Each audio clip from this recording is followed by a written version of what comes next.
you. Hey, Chuck, what can you say to the people right now? I would like to say welcome to Comic Book Roundtable.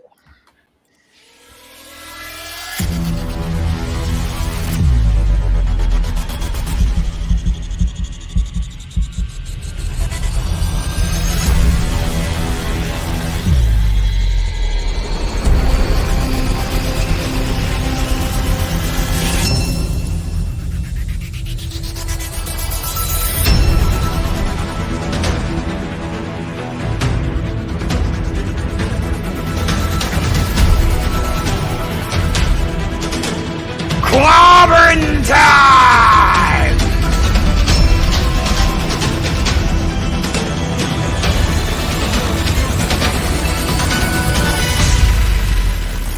FAT-STEVENSEAGAL!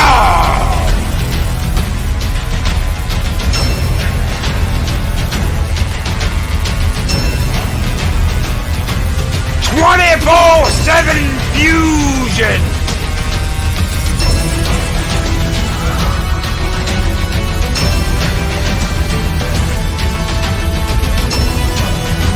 The Battle Angel list of chaos!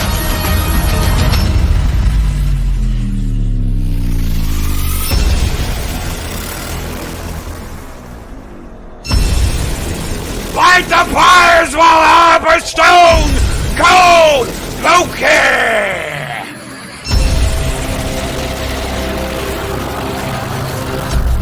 Ladies and gentlemen, welcome to the Comic Book Roundtable!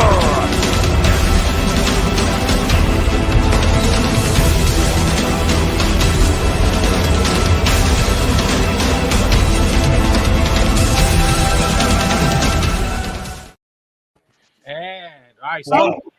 What an opening.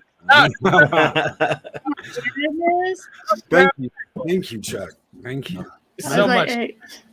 But we are back for another week, another fantastic episode. And first of all, I would like to welcome and thank Chuck Dixon for joining us tonight. I know I couldn't pay you enough, but I'm glad you're here with Hawaiian. No, the price we negotiated, well, you know. 4 Pop-Tarts and half a Twinkie. We didn't even offer the chicken nuggets. But with us tonight, we do have Chuck Dixon. We have Stone Cold _ Loki. We have the 24/7 Fusion Media, always blowing that shit up. We have Heiress of Tentacles and Chaos. And of course, the one and only, it's Clobbering Times. Thank you for being here. Let's say hello to the chat. And Mike is already spamming. We got Zax. We got Scream Elements. Andrew. We got CJ, I'm not listening to you. Mark the Infinitely Butterfingered. Terry Wilkham, the mod that has been there since the beginning. Zach7, hello. Chris Persia, hello. Gotta take a breath. Keely Chow with the Roll Tide and not the actual Tide Pods. Heiress of Chaos. And I know I saw more. Where was the other one? And then Purple Valkyrie, of course. Pat S. Oh, Chris, my goodness. And Loki as well. And Dad Man walking, he tries to walk. And last but not least, I'm not scrolling anymore. I'm too lazy. Welcome, everybody, to here. Hey, welcome, everyone. And we are going to open up a little differently today because there's a lot of people who have some questions, and I can't read that fast. So without further ado, how are all you guys doing before we get into it? I'm doing great. How are you guys doing? Good. Yeah, I'm good. Yeah. Absolutely. How about you, Chuck? How are you doing? Just here to talk comics. Oh, damn straight. All right. Comics? Where's that? What's that? What are comics? Okay, with that, like a menthol cigarette, let's get into the question period.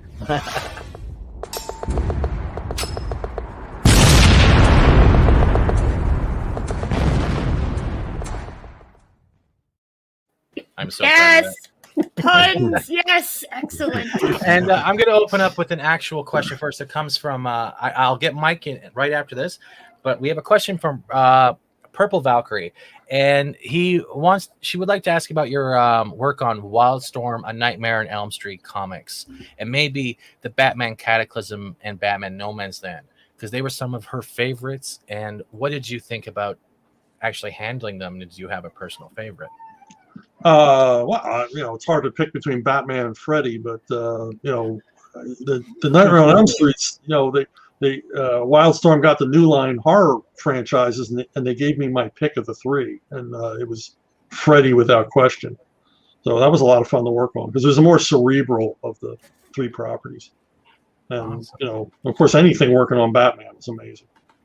So, What you did Batman? What? Yeah. Oh my god! Oh my god! I am Batman.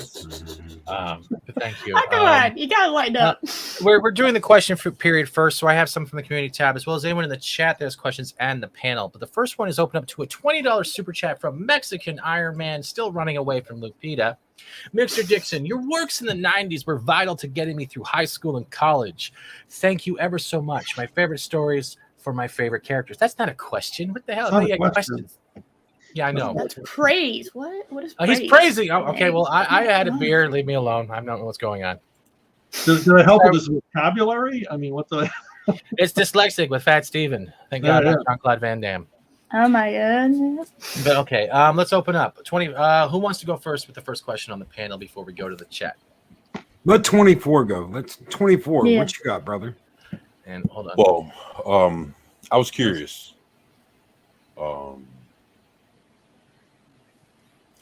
When you were writing, like, and being involved in like Nightfall and Night's End and everything, and how do you did you know at the time when you was writing that you was actually writing probably the most prolific villain to ever face Batman straight up, more so than anybody else that has ever faced him and challenged them, and just to know that you were actually writing them to be this thing that that some people would even consider to be more of a threat than Joker.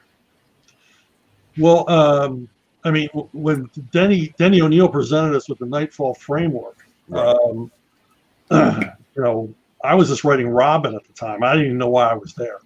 And then he offered. I thought, well, I'm here if they have questions about Robin, And then the first day he offered me Detective, Right. and then as the thing went on, we didn't know who Bane was going to be. He didn't even have a name. We just knew he needed to be the physical and intellectual equal of Batman. Right. And I was the one sweating it because I thought for this Nightfall thing to work, we got to have a villain people are going to really relate to. Right. And he's the key to this whole thing working. And I saw Death of Superman, while it was a great event, they didn't walk away with a very good villain from it. It was basically just a giant space bug.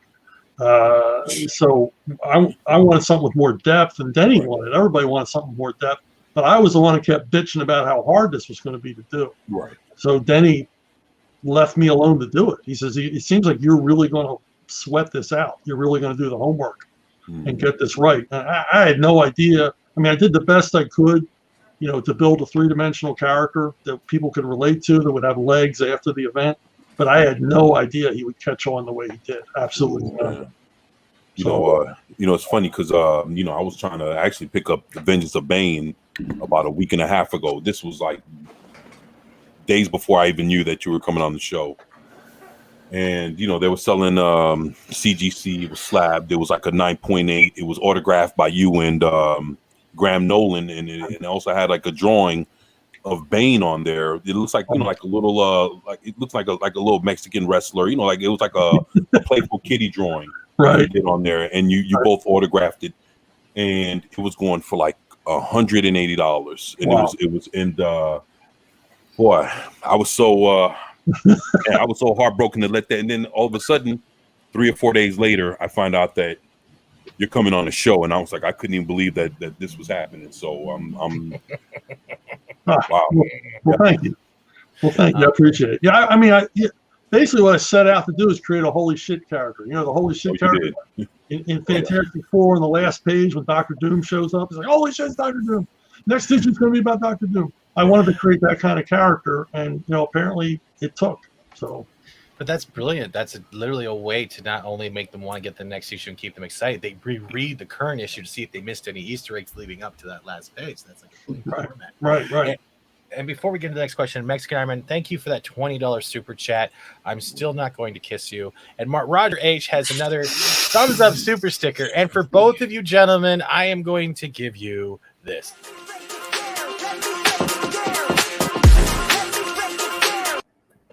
There we go. Oh wow! Can't do the copyright if I go any farther, so I had to find that. But let's go to the questions. If anyone has questions, also feel free to ask. Who wants to go next? Well, along the lines of Bane, since you're on that really quickly, just one of the things I've always been curious about was, you know how well, part of his origin. I mean, 'cause it's been a long time since I've read it, so I could be fuzzy on some of this. But the whole thing about him is when he escaped the prison. In his origin, and basically the people who helped him out based on Doc's. What is it true? It was based on Doc Savage's Fabulous Five. Those characters. Yeah, we were when we were first batting the character around. We thought, well, basically what we're looking for is an evil Doc Savage. Oh yes. Well, let's give him some, some buddies that he relies on. So yeah, and then it was perfect because. Graham Nolan ended up doing the origin story, and Graham is like this huge Doc Savage fan, so he was real into it. Nice. Yeah. I always loved that about it. I thought, like, again, the bad guy Doc Savage, that I always thought Bane kind of reminded me of that, and I'd read some things that it was based on that, so I didn't know. Yeah, because we couldn't have Batman getting his spine broken by some forgettable wussy. So. Very good. Absolutely. I have a question that came from like other people that are actually members on the channel. This comes from Thomas Gilkey. He's all over the place, but he's very supportive to every channel. And I know he doesn't know if this has been ever asked before, but what inspired you to co-create Bane, and what appealed to you to work for DC Comics?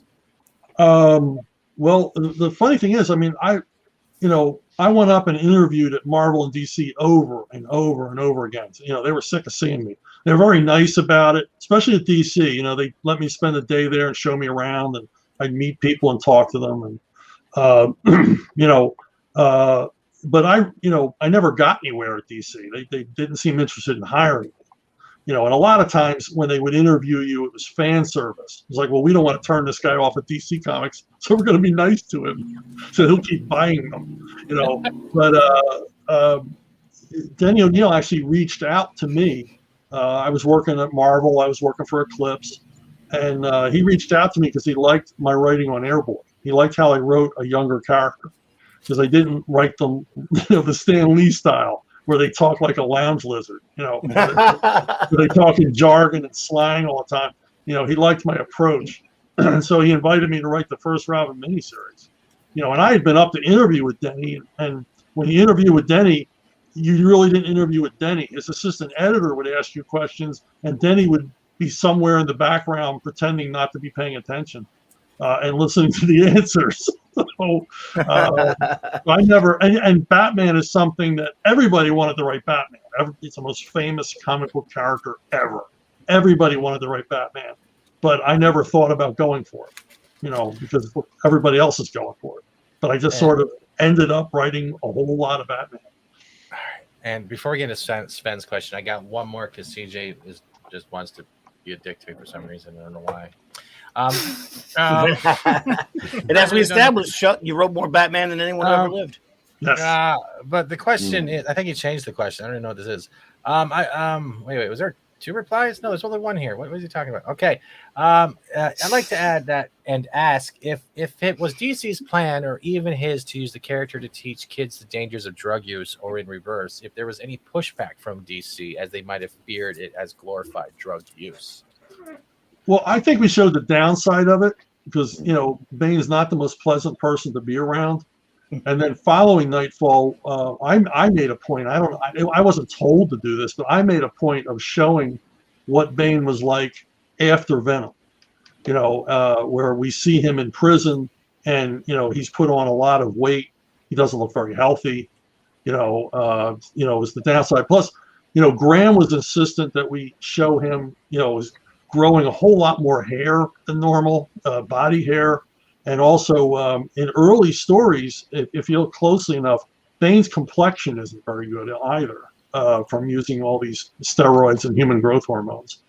So there's definitely a downside. Of course, we couldn't get into the size. We couldn't get into hypogonadism or anything like that. But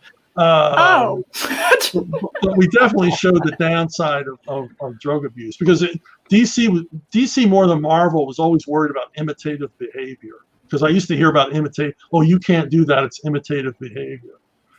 Denny O'Neil once tried to get me to change a story. I had Connor Hawke, Green Arrow, interrogate a guy by shooting soda cans off his head with a bow and arrow. And then he said, well, some kid might want to do that. And I said, well, Connor actually shoots people with arrows. So, they could imitate that too. So they let it go. But at Marvel, I got in trouble once because I wrote a Moon Knight story in which I showed the kids how to make napalm. What? Was that on Mark Spector? Mark Spector Moon Knight? Yes. It's hilarious. Oh, wow. I love that. Love that, by the way, that series. Okay. Sven, the naked Nordic ninja. I'm not ever reading that out loud again. Who's your favorite DC character and that you never got to write a story about? It's actually a good one. Geez, I've written them all. I probably would have liked to have written a whole lot more Sergeant Rock. Wow. Oh, God, yeah, I love Sergeant Rock. That's great. I only got to write him twice, but I would have written a whole lot of Sergeant Rock. Oh God! Wow. Hey, Hey, awesome. Steven, if you want to let Eris go next, because that connects to what Chile. No, that's literally the question. I don't want to know what she wants to ask that rhymes with rock. I really don't want to know. Oh, I need to know. I need to know what your opinion of the Dark Knight Rises was. The Bane in Dark. Yeah. Yeah, I mean, I'm generally underwhelmed by everything Christopher Nolan does. So I love you for that. Love you for that. I'm just glad that because of him, Bane is a household name. I mean, you go like this and you talk funny, and everybody knows who you are. And so he is the reason that Bane has shown up on The Simpsons and Family Guy and in stand-up comics routines and stuff like that. So I owe him that.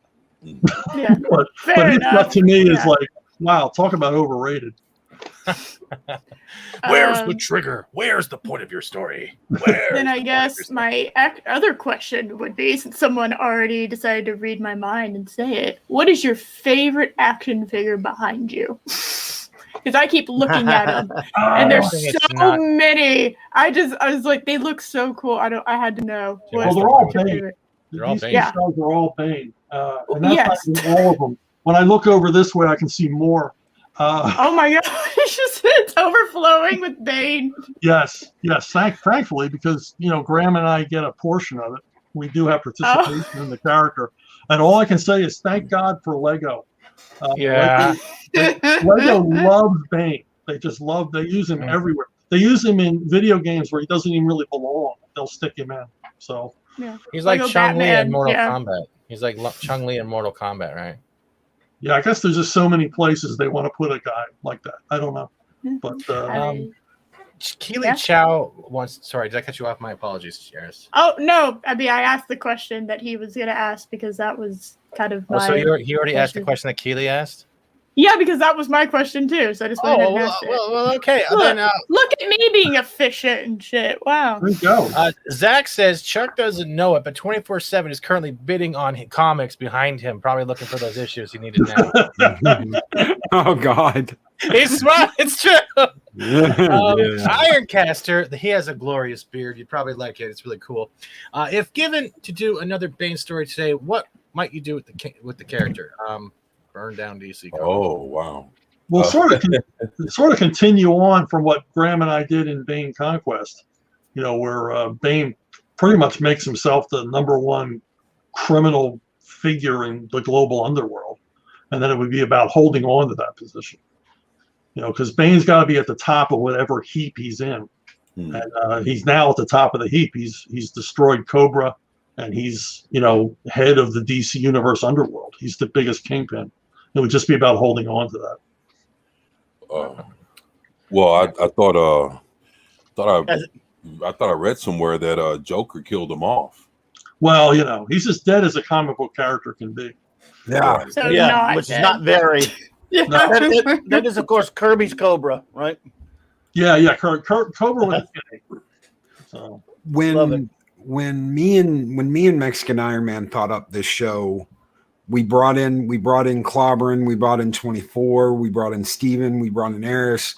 The idea was to have a lunch table sit down, because when I was in junior high, when I was in high school, we would sit down and argue about all this stuff. And one of the biggest arguments that we would have is Marvel versus DC. And for a time, I had gone over to Marvel and I was reading more Marvel, but then the death of Superman and Nightfall brought me back to DC.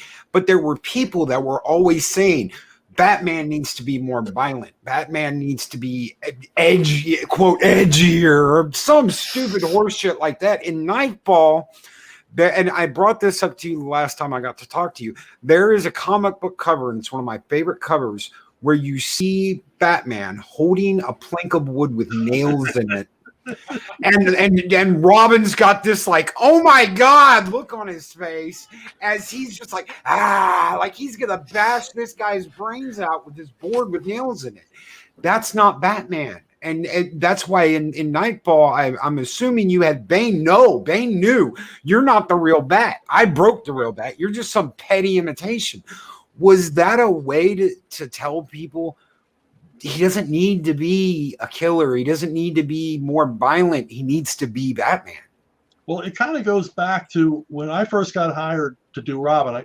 I Denny O'Neil said, "Would you come up and talk to us about it?" So I went up to DC's offices, and we did the usual thing, went out to lunch and all that jazz.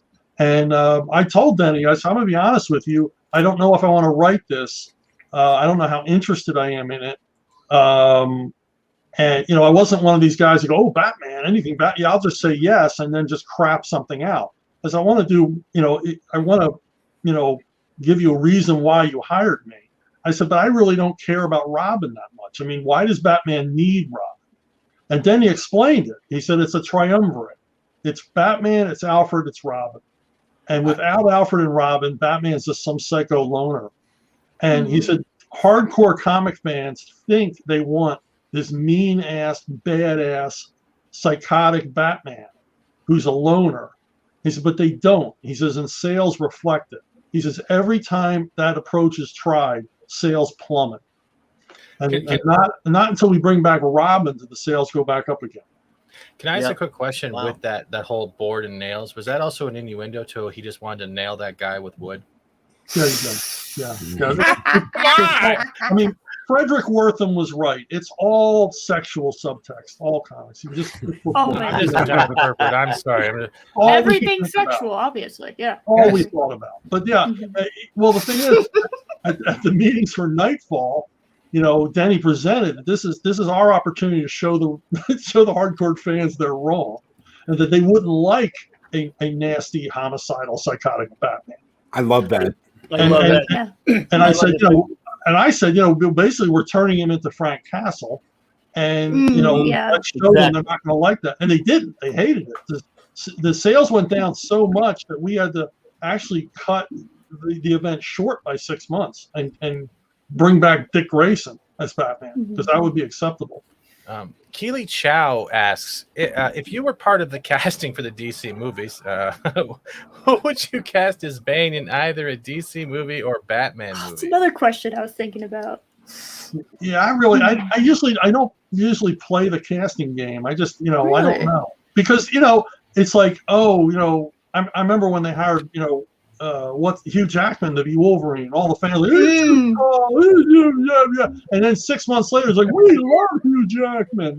So it's hard to say. Yeah, like with the makeup and the CGI, like what an actual Bane would look like. Yeah. I mean, Robert De Niro, who's like the size of an average 10-year-old, played Al Capone and convinced everybody he was Al Capone. So, it's hard to say, but yeah. I'd like to see a Latino play him someday. That'd be nice. So, and That makes sense. But and then we have Project Story Time, who is the co-host and victim to Heiress of Chaos here on the panel. He's a willing victim. It's still victim. It's still victim. He's just not being shamed for it. It's definitely a difference. Chuck, what was your favorite comic book series growing up? I think the first one that really touched me was Spider-Man, because I could relate to it. You know, everybody can relate to Spider-Man. He's he's God's lonely man. He's a big loser, and everybody makes fun of him at school. And we all read comic books, so we could relate. And especially when I was a kid, if you read comic books after you were 10, you're like, that was, you were going to get a book bag across the back of the head. So, and when I was a kid, I could feel there was heart in it, like real heart in it. And what I learned over the years is I'm absolutely right. I mean, Steve Ditko poured his soul into that book, and I could relate to it. Yeah.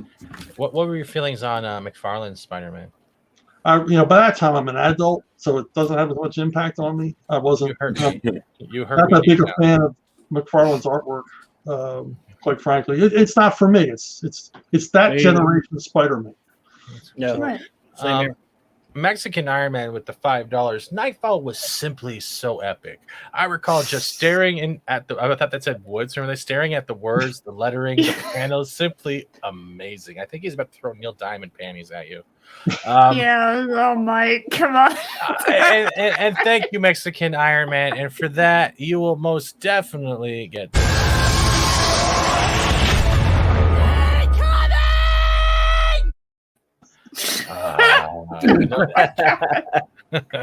innuendos times 2. Oh, yeah. Thank you so much. We had one more question. This comes from Purple Valkyrie herself, who is a mod not only on Loki's channel, but has other channels across the board. A very sweet and lovely lady. How challenging was it to write Batman No Man's Land since it lasted throughout nearly all of 1999? Well, again, we had Nightfall as a model. Nightfall was almost 2 years long, if you count everything. So, I wasn't as involved with No Man's Land because it was a weird thing because our sales went down at some point. And so the answer was to fire all the writers. So they fired Doug Mensch and Alan Grant and myself. We had done Nightfall, but we were no longer of use to them. But they wanted to keep me around. And I was still writing Nightwing and Robin. They didn't fire me off of them. They just fired me off of my back book.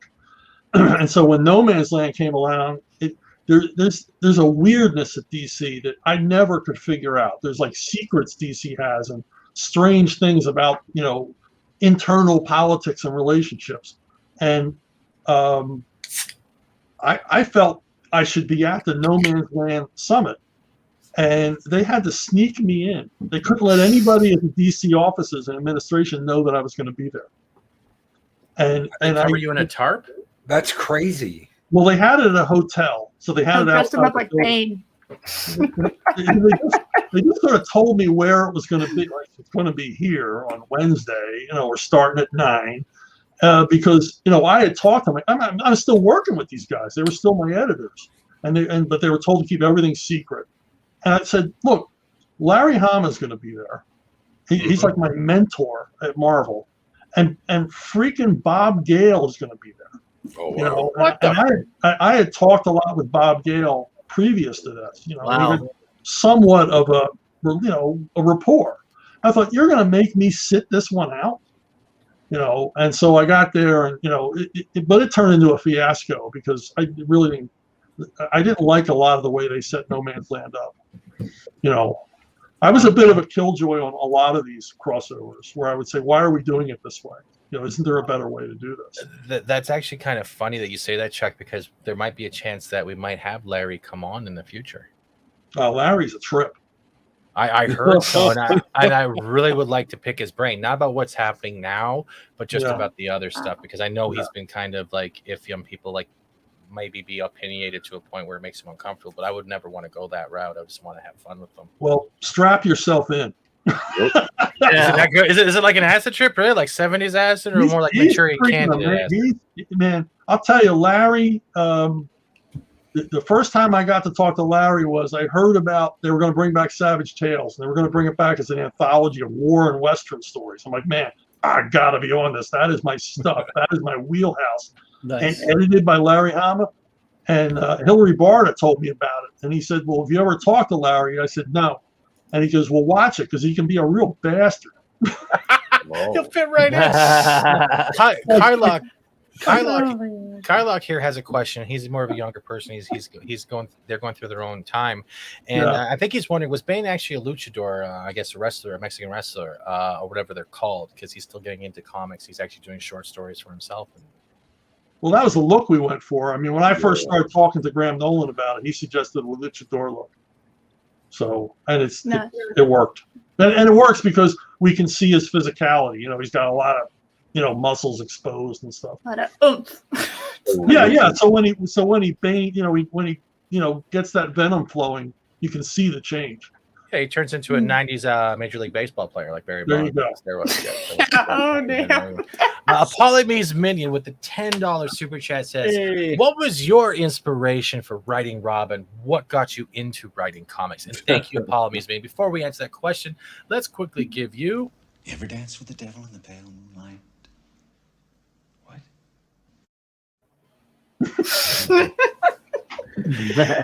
Follow me. Lovely woman. Yep. Well, yeah. I as I said, I was invited to write Robin, so paycheck, and then he got me interested. Paycheck's the best answer. It is. And hey, I'm a professional writer, you know, not just a writer. And I got into writing comics. I can't remember a time when I didn't want to do something in comics. I wanted to be an artist, but I wasn't good enough or disciplined enough, and I ended up doing the writing thing. But I've always wanted to work in comics. I'm not a tourist passing through on my way to writing screenplays or novels.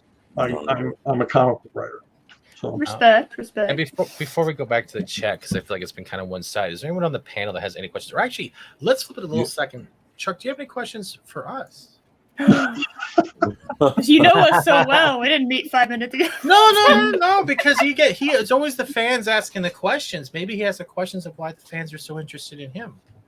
Do it.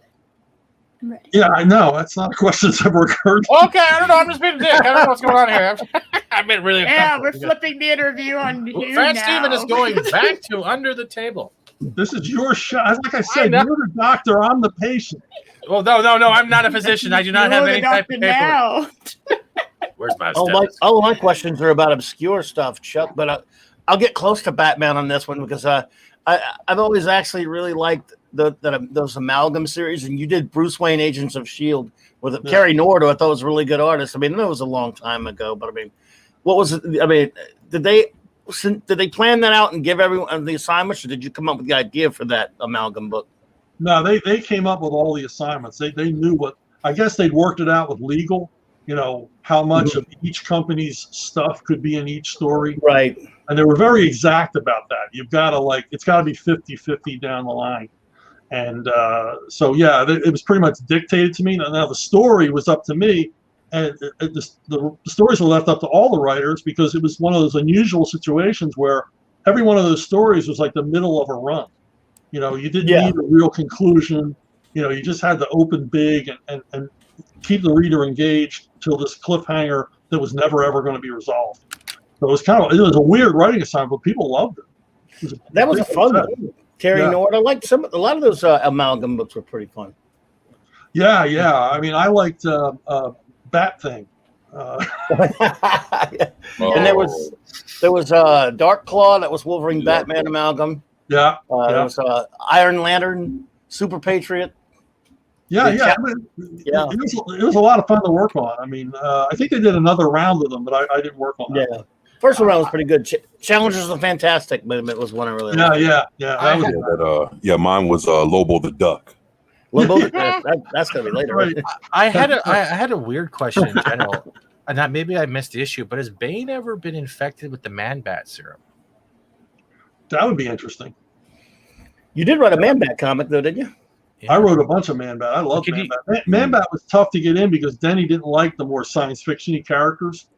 But he didn't like Mr. Freeze. He didn't like Clayface. He didn't like Man-Bat. But I think every time I wrote Man-Bat, Archie Goodwin was the editor because Denny didn't like Man-Bat. I'm just I trying to picture loved that. Archie Goodman, and I loved Man Bat. Yeah. Yeah. Can you picture Bane with Venom and the Man Bat wings and fangs? Could you imagine that? How That would That would be be amazing. what would it be? Man Bane? Would it be Bane Bat? I mean, what? Bane Bat rocks. Because then you can send a whole baseball bat line like the Louisville Sluggers, but it's Bane Bat. All you got to just push the button, current Yeah, screen. we're gonna see this in previews in 6 months. You know that. They're out of it. I gotta copyright this shit. I gotta send it to myself. I'll send it to you. You can send it back. Yeah, this is gonna make it back to them.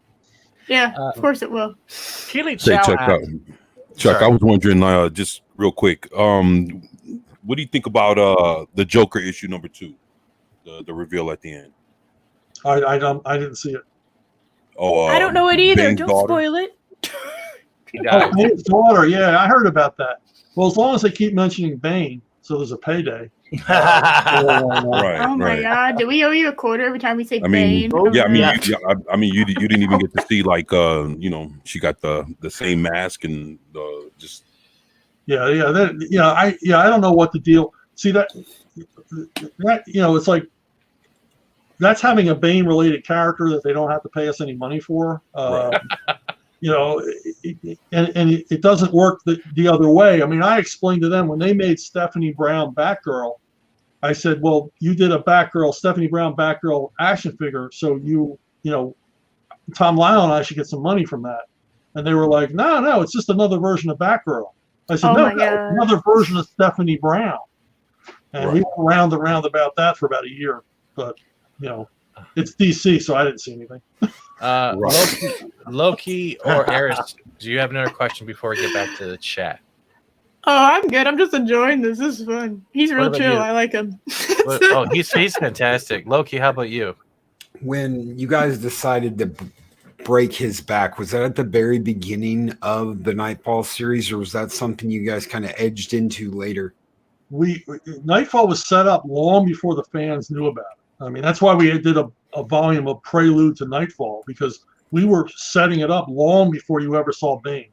That Batman was reaching a level of exhaustion. Because I remember at one point, this is shortly after the Nightfall first summit, when Denny said, start setting up that Batman is reaching the end of his rope. He's reaching the end of his endurance.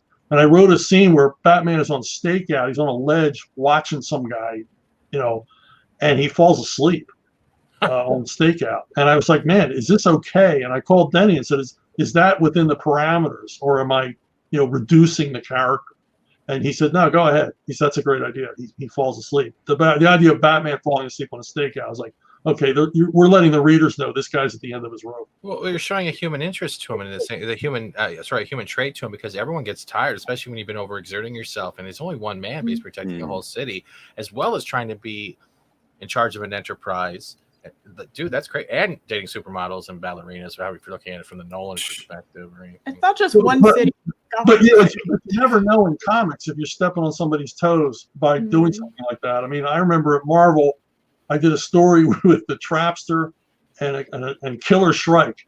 And I had Killer Shrike making fun of the Trapster because he used to be Paste Pot Pete. And he kept making fun of his name. That's right. Paste Pot Pete, that's 3P. That's Paste Pot Pete right there.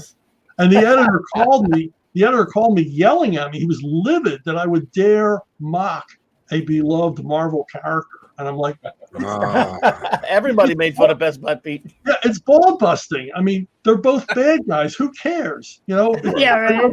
So I had to rewrite it. And I thought, so here I come with Denny, the man who saved Batman. I'm going to have Batman fall asleep. I thought, maybe Denny won't like this. So I better call him. That's awesome. Keely Chow of Roll Tide. Did you watch Batman the Animated Series episode Bane? And if so, what was your reaction to seeing Bane in that episode? I guess like the first time on TV, wouldn't it be? Animated Bane, I guess. Yeah. Yeah. It was my first indication that he really had legs outside of comics. That he might have a future. He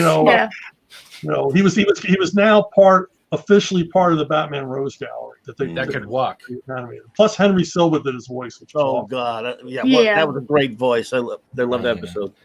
Yeah. Pat asks a question, Mr. Dixon. When you worked on the Simpsons book, did you get to meet Matt Groening or any of the Simpsons people? 5 stars. No.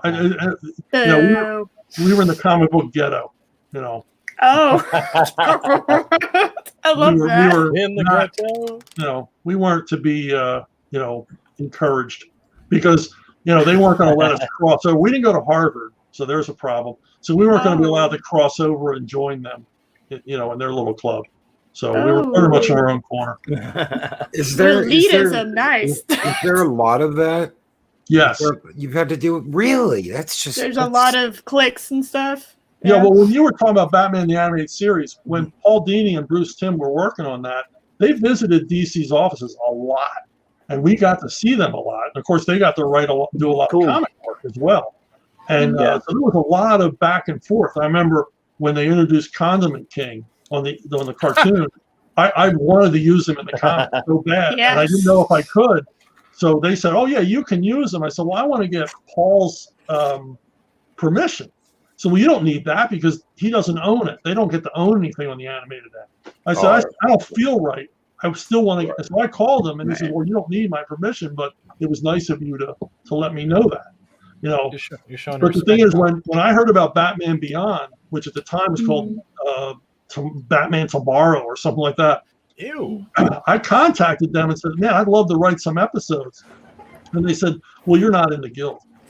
Oh my god, that's so. What? Oh man, but honestly, Batman Beyond was I think it was my second favorite Batman cartoon next to the animated series. It was just that opening music when you're hearing that thing, and it was different. It was like mid '90s, but I still have that theme somewhere on my playlist, and I will listen to it and I will love it just because it was so good. That's just memories. Batman is fantastic. I'm drooling a little. They cared about what came before. Is that something? With comics today, I mean, my biggest problem is they don't really care about what came before. They don't even know what came before. Yeah. That's true. I mean, when I was getting into business, everybody I knew that was getting into business wanted to know everything about comics back to day one. I mean, we were looking at the old comic strips. We were looking at the Golden Age stuff. We want to know everything about everything getting in. And the people now, because they're not really comic book people, they're not comic book lifers. Right. They just have no interest. They're just like, well, I'm into what I'm doing. Right. Yeah. I want to do bedwetting Superman. That's the important thing. Oh, don't give him ideas. God. Can you imagine that? Batman versus the Plastic Sheet Man? Well, they already did it in Batman, thanks to Kevin Smith. So. Screw Kevin. Of course. Crying Man. Crying Man. That's the one they need to do. Crying Man. Yeah. It'll happen. Chuck, that kind of answers something I was going to ask you about Airboy. I know it's not Batman related, but sure. was that because you were just talking about how you guys actually do the research and care about the women before? Whose idea was it to do Airboy, the Golden Age character that was relatively not obscure maybe, but I know he was his son. But whose idea was that? And did you read the comics before? Or did you have to go back and read them? Well, that was all serendipity. Dean Mulaney, who published Eclipse Comics, was always looking for public domain properties that he could exploit. And he found out Airboy was public domain. And I just happened to be visiting Tim Truman the day that Dean called to talk to him about it. And when I heard Tim say Airboy, I was like, Airboy? And because I had read a lot of Airboy, because Airboy sold a lot of comics when he was around. He sold as well as Batman and Superman. So the Golden Age issues weren't hard to find. You could find them at used bookstores for like, $2. Wow. So I'd actually read a lot of Golden Age Airboy, and I was real familiar with the character. And I just, I ended up on the phone with Dean saying, hey, if you want a writer, I mean, I know the character. I know all of those characters backwards and forwards. So they gave it to me. That was a great series. Oh yeah, I was writing on 110% enthusiasm because I wasn't a full-time writer then. I was working as a security guard at an insurance company. Oh wow. That was my big break. Rowan Ginger Raven Ahmad on the channel, also known as Kate, asks a question that I will never ask again. Chuck, should Steven embrace Hawaiian shirts too? That's it for your question. I'm out with this. There we go. Well, I'm not running any of mine, so that's, maybe I said yes.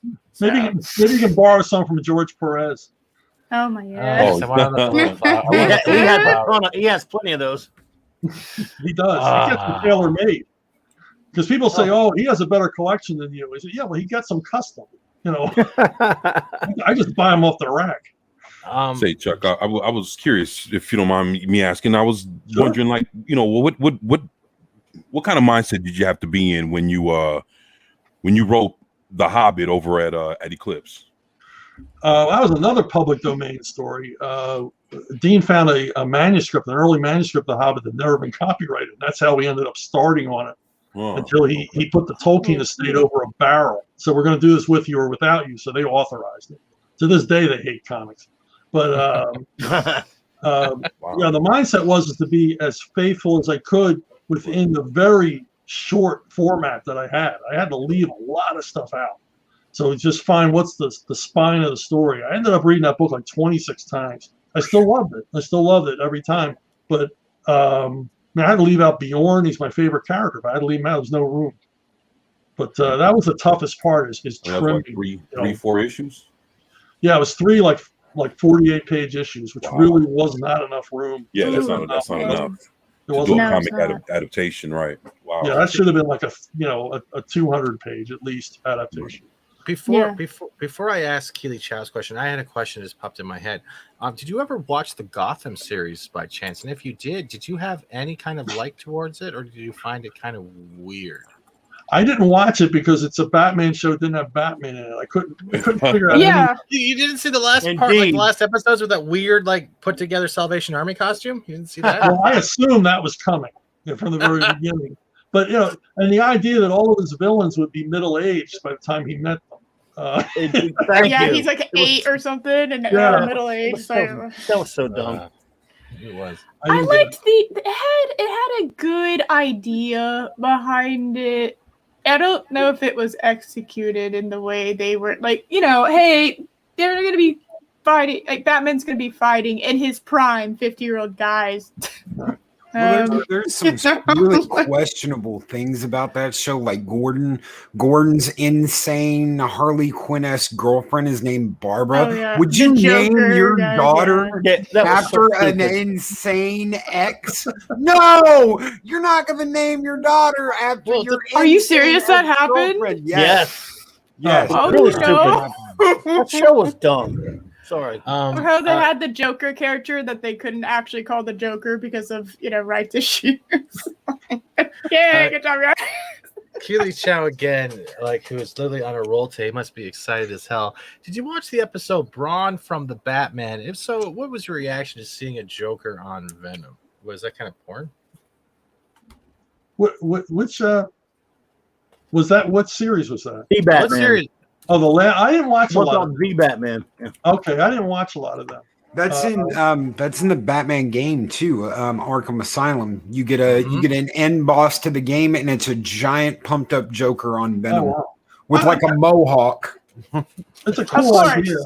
My kids grew up, so I wasn't watching cartoons with them anymore. They weren't watching cartoons, so that's that's how I ended up writing SpongeBob, because I watched so many episodes with them. But I know it's a cool idea. I like that idea. Oh, you did? Yeah. SpongeBob is what I grew up with. I love that. That was great. My parents didn't like it, but I did. I wanted to quickly have a quick break because before we get back into questions, that's okay with you in the panel and you in the chat. You're also you have your own line. You have a project coming up that we talked about last time you were on the channel when the shows with Made Us. But you also have a site called Arcave and Comics that you wanted to promote and talk about as well. Would you like to talk about that for a little while so people can find? It's at archaven.com. If you go there, you'll see it's ArcTunes. It's a free digital service. It's a high resolution service. It'll be a phone app soon. They're working on that. We're about 4 weeks away from a phone app, and it's I guess we got like 30 different series running in weekly installments, and it's just about every genre you can think of, from superheroes to espionage to humor to social commentary. We have a comic book. We have a comic series about economics now. So there's just about something for everybody.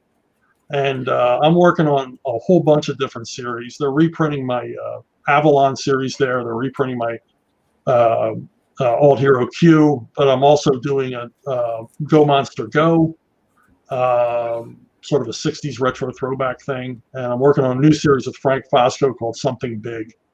But there's a lot of my work here. We got, huge bunch of, international creators working on this and trying to turn it into something big. So check it out. It's free. It's absolutely free.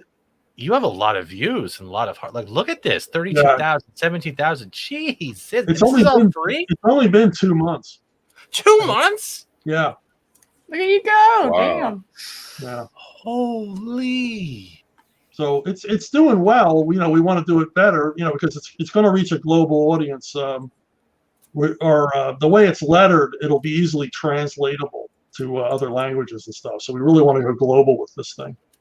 But like I was telling Fat Steven before we go on the air, we want to get out of our own fan base with it. I mean, everybody I talk to has already heard about it. So it's important for me to, go on shows like this and talk about it and get out to, new people. But check it out. And the thing is, the resolution is so good. You can watch it on your, in your living room on the big screen. So, oh, dude, that is fantastic. You guys really put effort into it, because yeah, that's archaven.com. It's free. Check it out and promote it on your site. Even go through the comics and are they allowed to do a live show and read of the stuff? Like, if they wanted to promote it or do a live read of these comics, is that okay? I can't see why not. Like I said, we're trying to get it out there.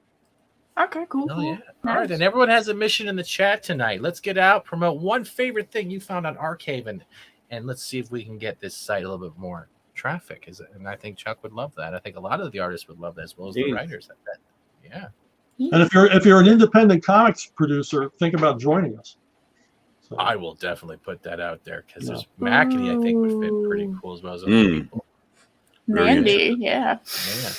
If you ever have a promo video for Arcade and you want to throw up, I will most definitely. I think a lot of us would love to promote you or just get to know more of the stuff that these artists ever want to have a spot. They're always welcome, I guess, on the Comic Book Roundtable. We can literally work with that. So. Yeah, man, Oh my goodness! Talking about comics on the Comic Book Roundtable. This is your sarcasm siren, as everyone can tell. What can I say? I'm trying to make jokes. Okay, we'll wait for the punchline. Come back next week for it. But the Sentinel it had a question, and honestly, Mr. Dixon, I thoroughly enjoyed your work on the Star Wars comic General Grievous. Could you please tell us how you came to write a Star Wars comic back when they were still under Dark Horse? I remember that. I've been doing a little bit of work for them. I think the editor was David Land, and I'd done some crossover stuff for him. And they just sort of reached out. I maybe on the strength of Bane. I mean, I never asked, why did you pick me? It's like, right. You're just giving me money. Yeah. Well. Yeah. Well, it's not always that, because, like I said, if I didn't think I'd do a good job on it, I would just said no. But I had seen the character on those, they did those short animated segments, those Clone Wars segments. And I had seen General Grievous previous to that. And before the movie, before he appeared in the movies. And so I was familiar with him enough. And then they sent me a Bible, and they told me that Gary Oldman was going to do his voice in the movie, which didn't happen. And just sort of the basics. And they let me go. And the only change they made was one of the issues takes place on a frozen planet, and I referred to it as Hoth. And they said it can't be Hoth, because in this continuity, the viewers haven't seen it yet. And I was like, that's the geekiest thing I've ever heard, because the planet existed before Empire Strikes Back. Why couldn't it take place there? But they said in this continuity, we don't see Hoth yet. I'm like, that's insane, but okay. Wow. But it was a blast, and Rick Leonardi on the art. It's a gorgeous looking series. Okay. That is awesome. That's my only Star Wars work. I was never interested in working on Star Wars, because it was a franchise I wanted to enjoy rather than, because when you start working on something, you can't really completely enjoy it anymore, because then you're thinking while you're, what would I have done? I completely agree with that. Yeah. There's been things in my life that I've been like, no, I don't want to do that, because I enjoy something so much. I don't want to turn that into work. Yeah. Yep. Yeah. Because no matter how much you love something, it's always going to become your job.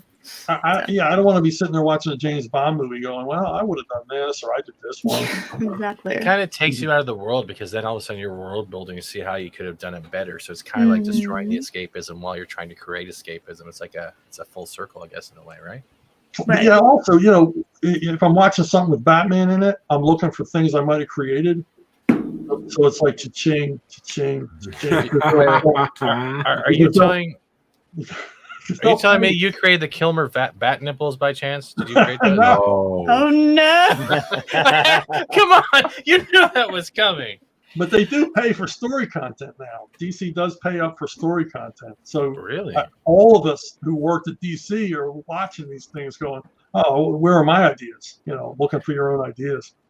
I had another question from Purple Valkyrie. And it's like, what is your approach to writing writing female characters? His Stephanie Brown, for example, his are always well written.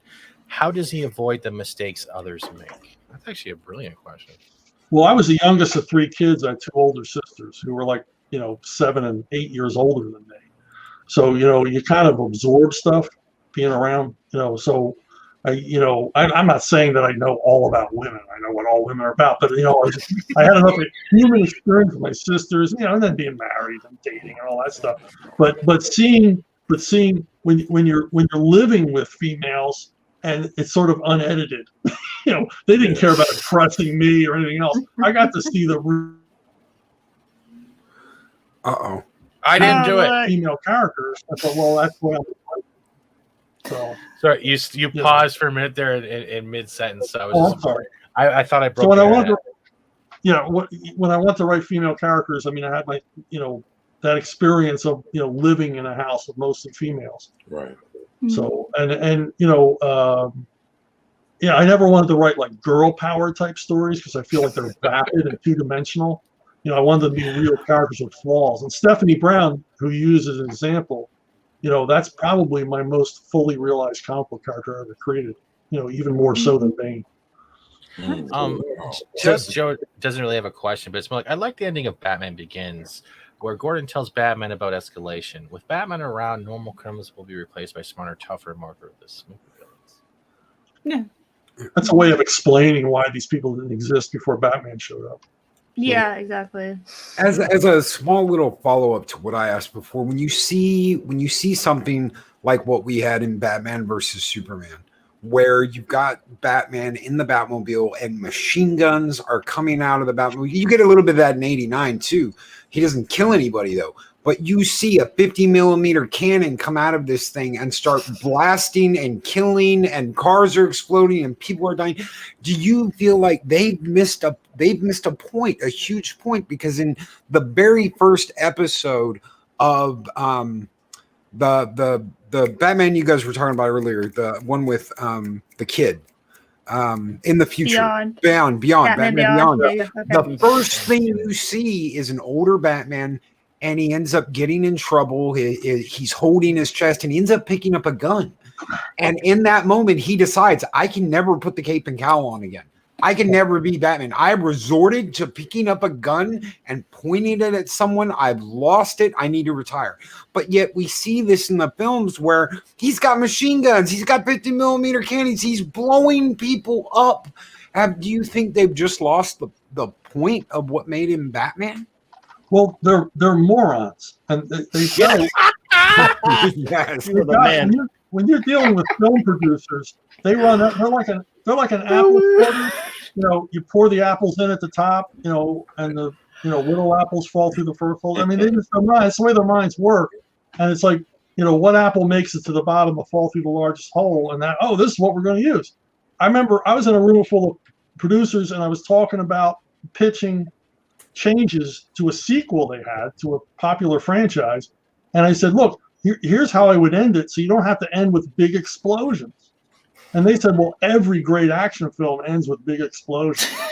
No, that's not like, okay. That's not it. Well, Raiders of the Lost Ark didn't end with a big explosion.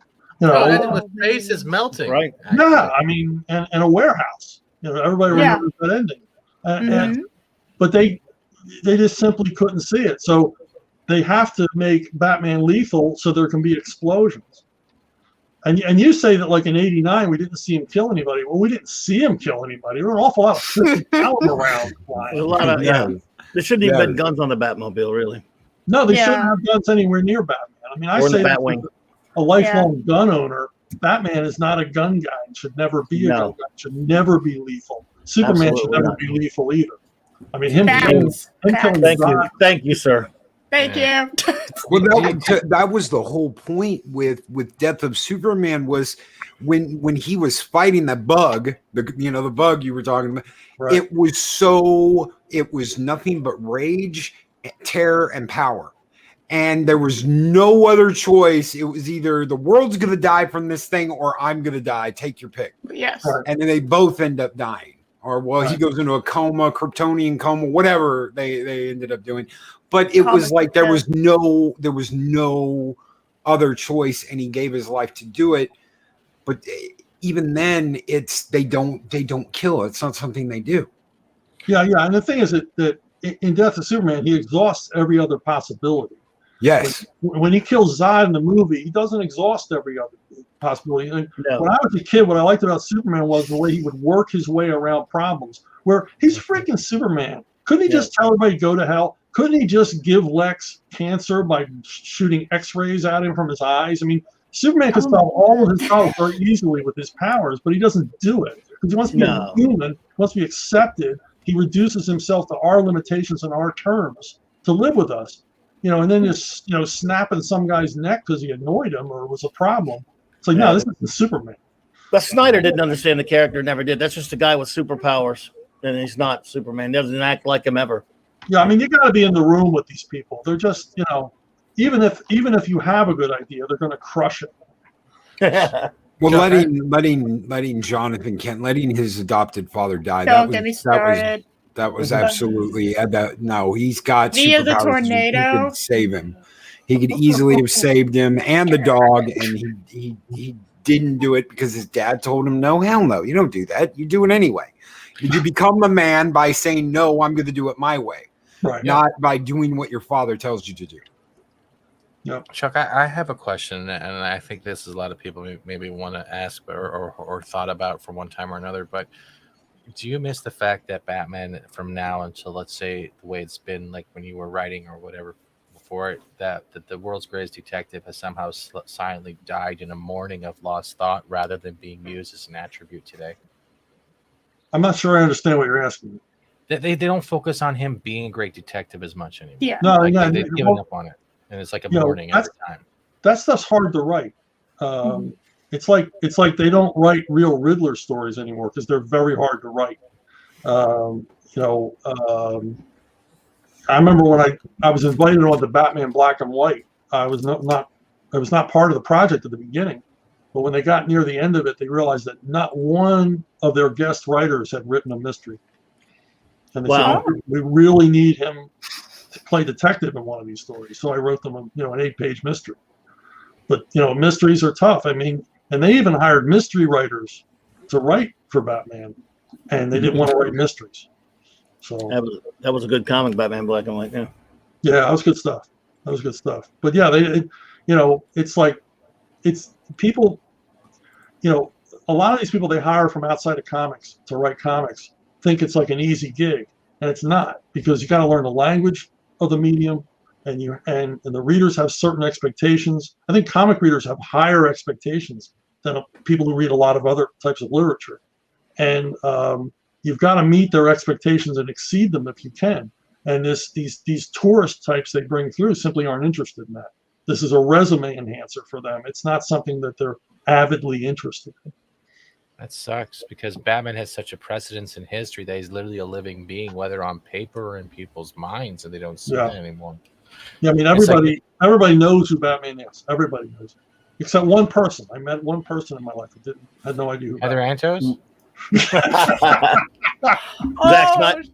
Zack Snyder. That's great. Well, Heather Antos is always asleep on her desk. That's why I'm just asking. Because Tom King, actually.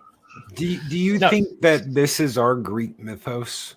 These are our Greek mythologies. These are our mythos that will carry forward.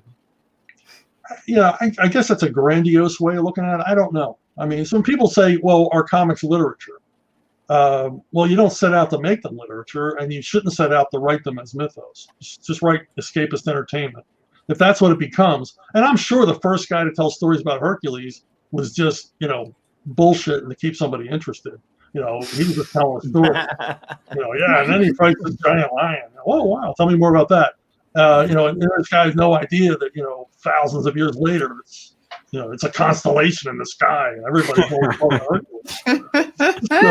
So you're saying you have a chance of seeing the Joker as a constellation in the future? Let's do this. I'm excited. So yeah, it's like a byproduct of it, I guess. But I usually don't think in grandiose terms like that. Please. Oh wait. First, Kelly says Greg Berlanti. Oh God, why did you make me say that name? And Caroline Dries exactly like. Also, don't understand Batman. Batman would never give up on Gotham and its people. Absolutely. You haven't subjected yourself to Batwoman, have you?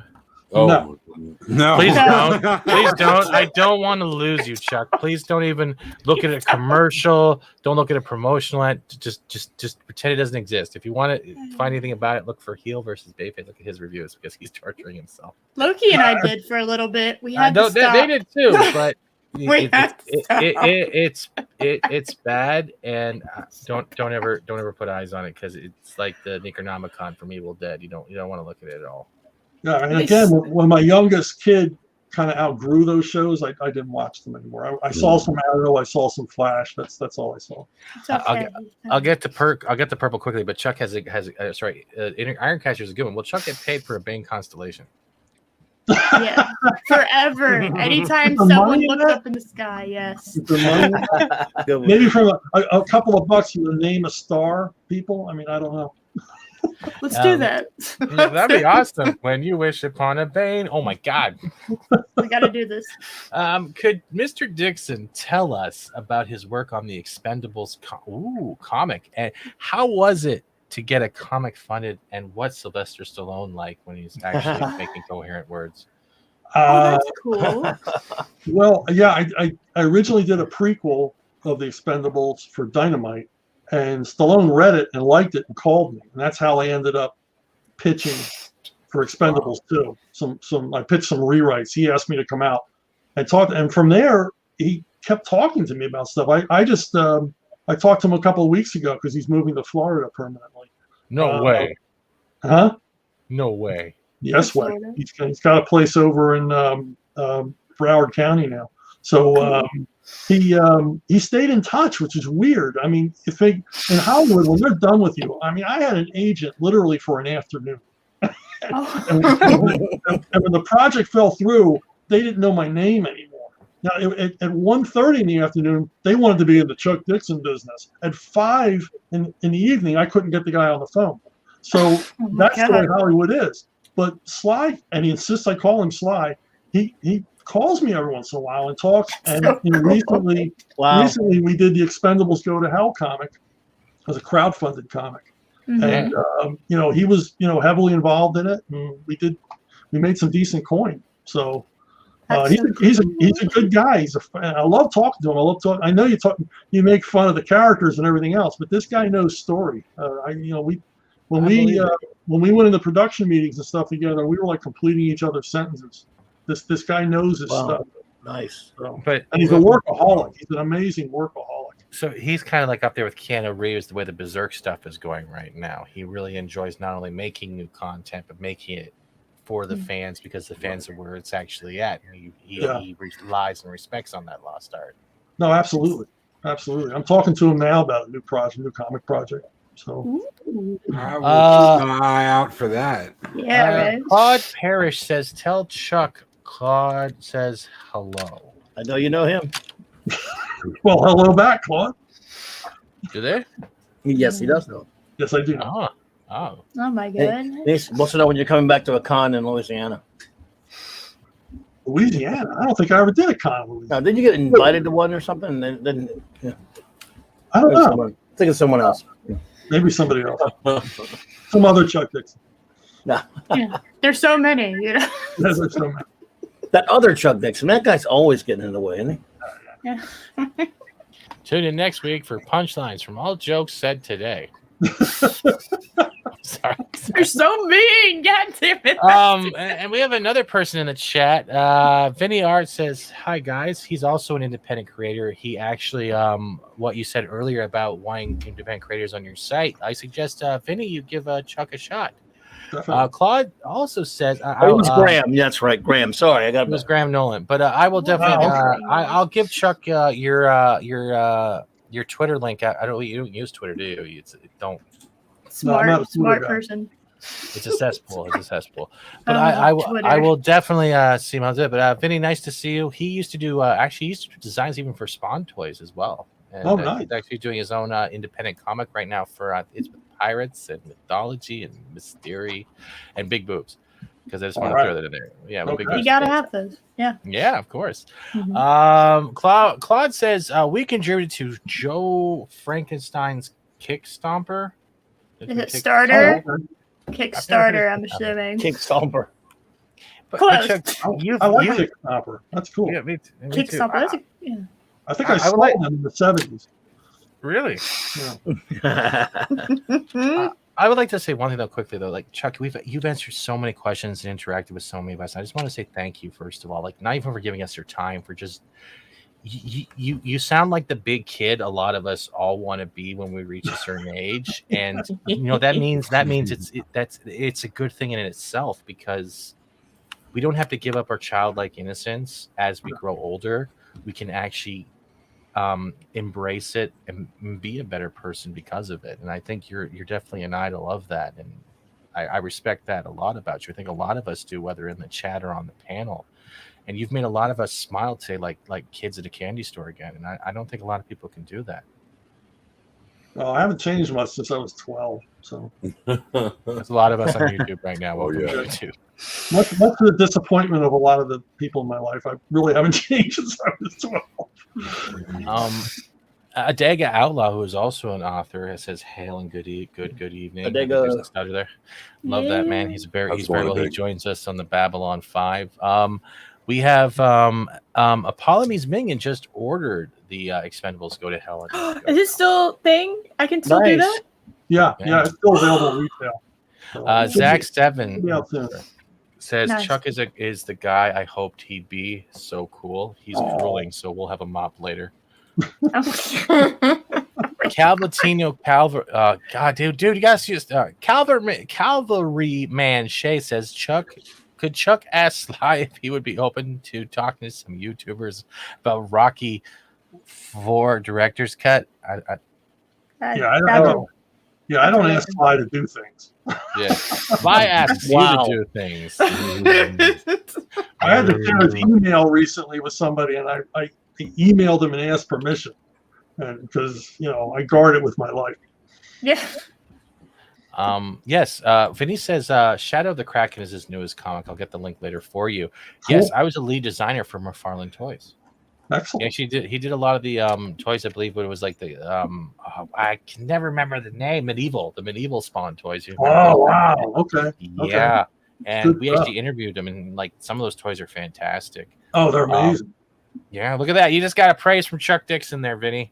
Oh He also my sounds like goodness. Mario. It's really funny. Mario Brothers. And Claude has a question. Has Chuck talked about his Winter World books yet? No. That's all we'll say about it. I haven't talked about them yet.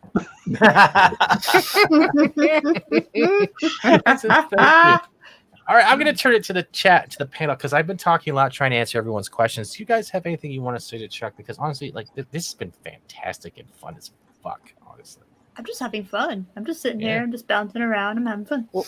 24 is biting his lip like he has something. Go for it, bro. You got something, 24? No, well, it's just one of those things that I'm sitting here listening to Chuck, talking to Chuck, he's answering questions. It just kind of ran through my mind that, as a kid, sitting here and reading Chuck's comics, what he did was he put something on our minds, put something on our hearts. He gave us something to think about, something to talk to our friends about. And and then what he did was, and you know, him and Graham and other creators like him is, you know, what they do is they bring our favorite characters to life. So, you know, I was sitting here thinking, and I said, you know, to be honest, the real hero here is Chuck, and I'm being, you know, no joking, no bullshitting, and it's because, you know, the things that we love and we enjoy comes out, you know, comes from his heart, comes out of his mind, you know, things that he's thought about, and you know, like I say, you know, me personally, I can never thank you enough, Chuck. Man, I just pray this is not the last time I get to talk to you. I hope that there's a way sometime, you know, and for the future that I get to talk to you again. But I just really want you to understand that, you know, you really gave a lot of folks in a lot of different places a lot, you know, even though you were just, you know, you were writing your stories, and man, you left us with a lot more than just your words on a paper. And you know, it's you know, when, for an example, you know, my brothers are watching right now, and you know, people like Mexican Iron Man and Keely Chow and the people in the chat. It's like, man, we you know, every month, you know, we were sitting there waiting for your next issue, and it's like, you mean so much, man. And it's like it's like you can't even put it to words when you finally meet someone that that actually has an effect, you know, in a way that you know, you, like I said, you captured our minds, you captured our hearts, man, and we, you know, man, we owe you more than a thank you, but yeah, man, you definitely have my thanks, man. I mean, I just want to thank you, you know, for everything, man. And like I said, I don't know if I'll ever get a chance to talk to you again, but I just want you to hear it, you know, from my voice to your ears, that, you know, you've really meant that much to me and my brothers, man, and just so many people. And it's like, man, like I say, you know, when you think about the hero, that's you, man, because you were the ones that you know, brought all this stuff to life, man. So I just want to tell you thank you, and I, you know, just want to. Yeah, I mean, people, I hear that people will say, you know, something you wrote helped me through a tough time, or, you know, whatever. And it's like, I understand, because comics helped me through tough times when I was a kid. You know, they were a real escape, and a lot of times inspiring. I mentioned Spider-Man earlier and how there was a heart to those early Spider-Man issues. And I know, you know, in finding out more later, you know, Ditko really did put everything he had into that comic book. Right. And, you know, and I felt that as a kid. And, you know, I can see, you know, and I'm not a hero. I got to do what I loved. I got to do what I wanted to do, you know. You created and, you know, I dig this stuff as much as you guys. Seriously. And, you know, you mentioned Graham. I mean, Graham and I were on Batman, and we were like, you know, kids locked in Toys R Us overnight. My God, they're trusting us with this stuff, and we never took advantage. I was talking with some of my former Bat editors this week, and they were talking about what great times it was, and I said, you know, and the thing is, I knew it at the time. It wasn't like, oh, you know, something better is going to happen after this. Right. I knew at the time, these are awesome days. And I took full advantage of it. I enjoyed as much of it as I could. But to expand on what 24 just said, that cover I brought up, that's a question, like, for me, over 25 years in waiting, that the arguments that we had at that lunch table talking about whether DC was moving in a more violent direction or whether they were trying to show us that that's not who he is. That was an argument that that exploded, and 25 years waiting to ask, was that what you were trying to do, or were you trying to show us all the error of trying to make a hardcore Punisher like Batman? These are things we grew up. These are things we grew up reading, arguing about, and I love those arguments. That's one of the greatest. All my lunch memories, sitting around lunch table arguing about what they were trying to do or what they were trying to bring. Those are things that have been with a lot of us all our lives. So thank you. It makes me happy to hear that, you know, I created lunchroom controversies with those stories, because, you know, we were all invisible hand writers. You know, we never told you what to think about the stories. We just told you the stories, and you took away from them what you wanted to take away from them.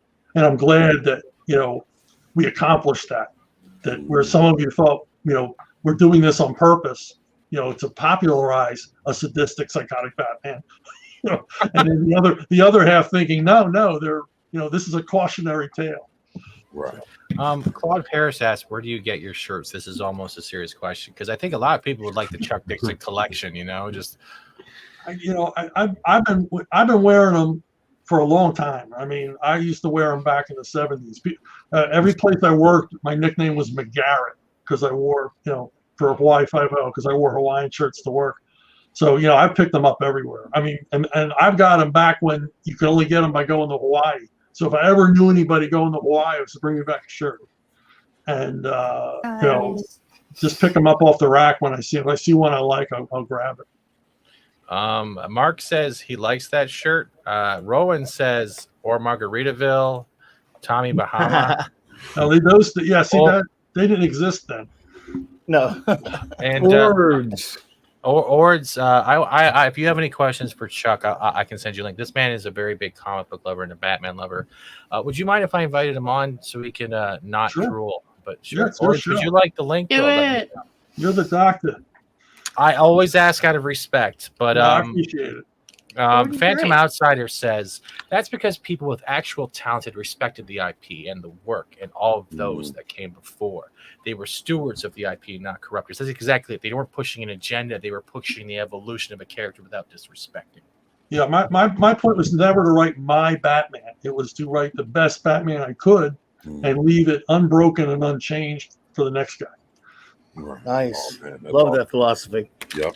Chuck, did you ever? Was there something? Are there any like seminal works out there that if you or someone were asking you and they were interested in writing comics and things like that, are there works that you would point to them as examples from some classic works that you would go, these are some of the things you could learn from? I mean, are you just some of these things you need to read these if you're going to be in the business? They're so important. Anything like that? There's 3 writers that you need to read if you're going to be serious about writing comics. Okay. You need to read Carl Barks. Yes. Carl Barks wrote Donald Duck comics. Carl Barks invented comic book writing. Nobody knew how to write a comic book until Carl Barks showed them how. Yep. The other one is John Stanley. John Stanley wrote Little Lulu among a bunch of other comics. Stanley is another one. Freaking genius. He took this cast of kid characters and just wrote just terrific stories. They're flawless. They're seamless. The other guy is Harvey Kurtzman. Harvey Kurtzman was a groundbreaker in so many ways in comics. He practically invented everything you see that's funny on TV today, the way it's done.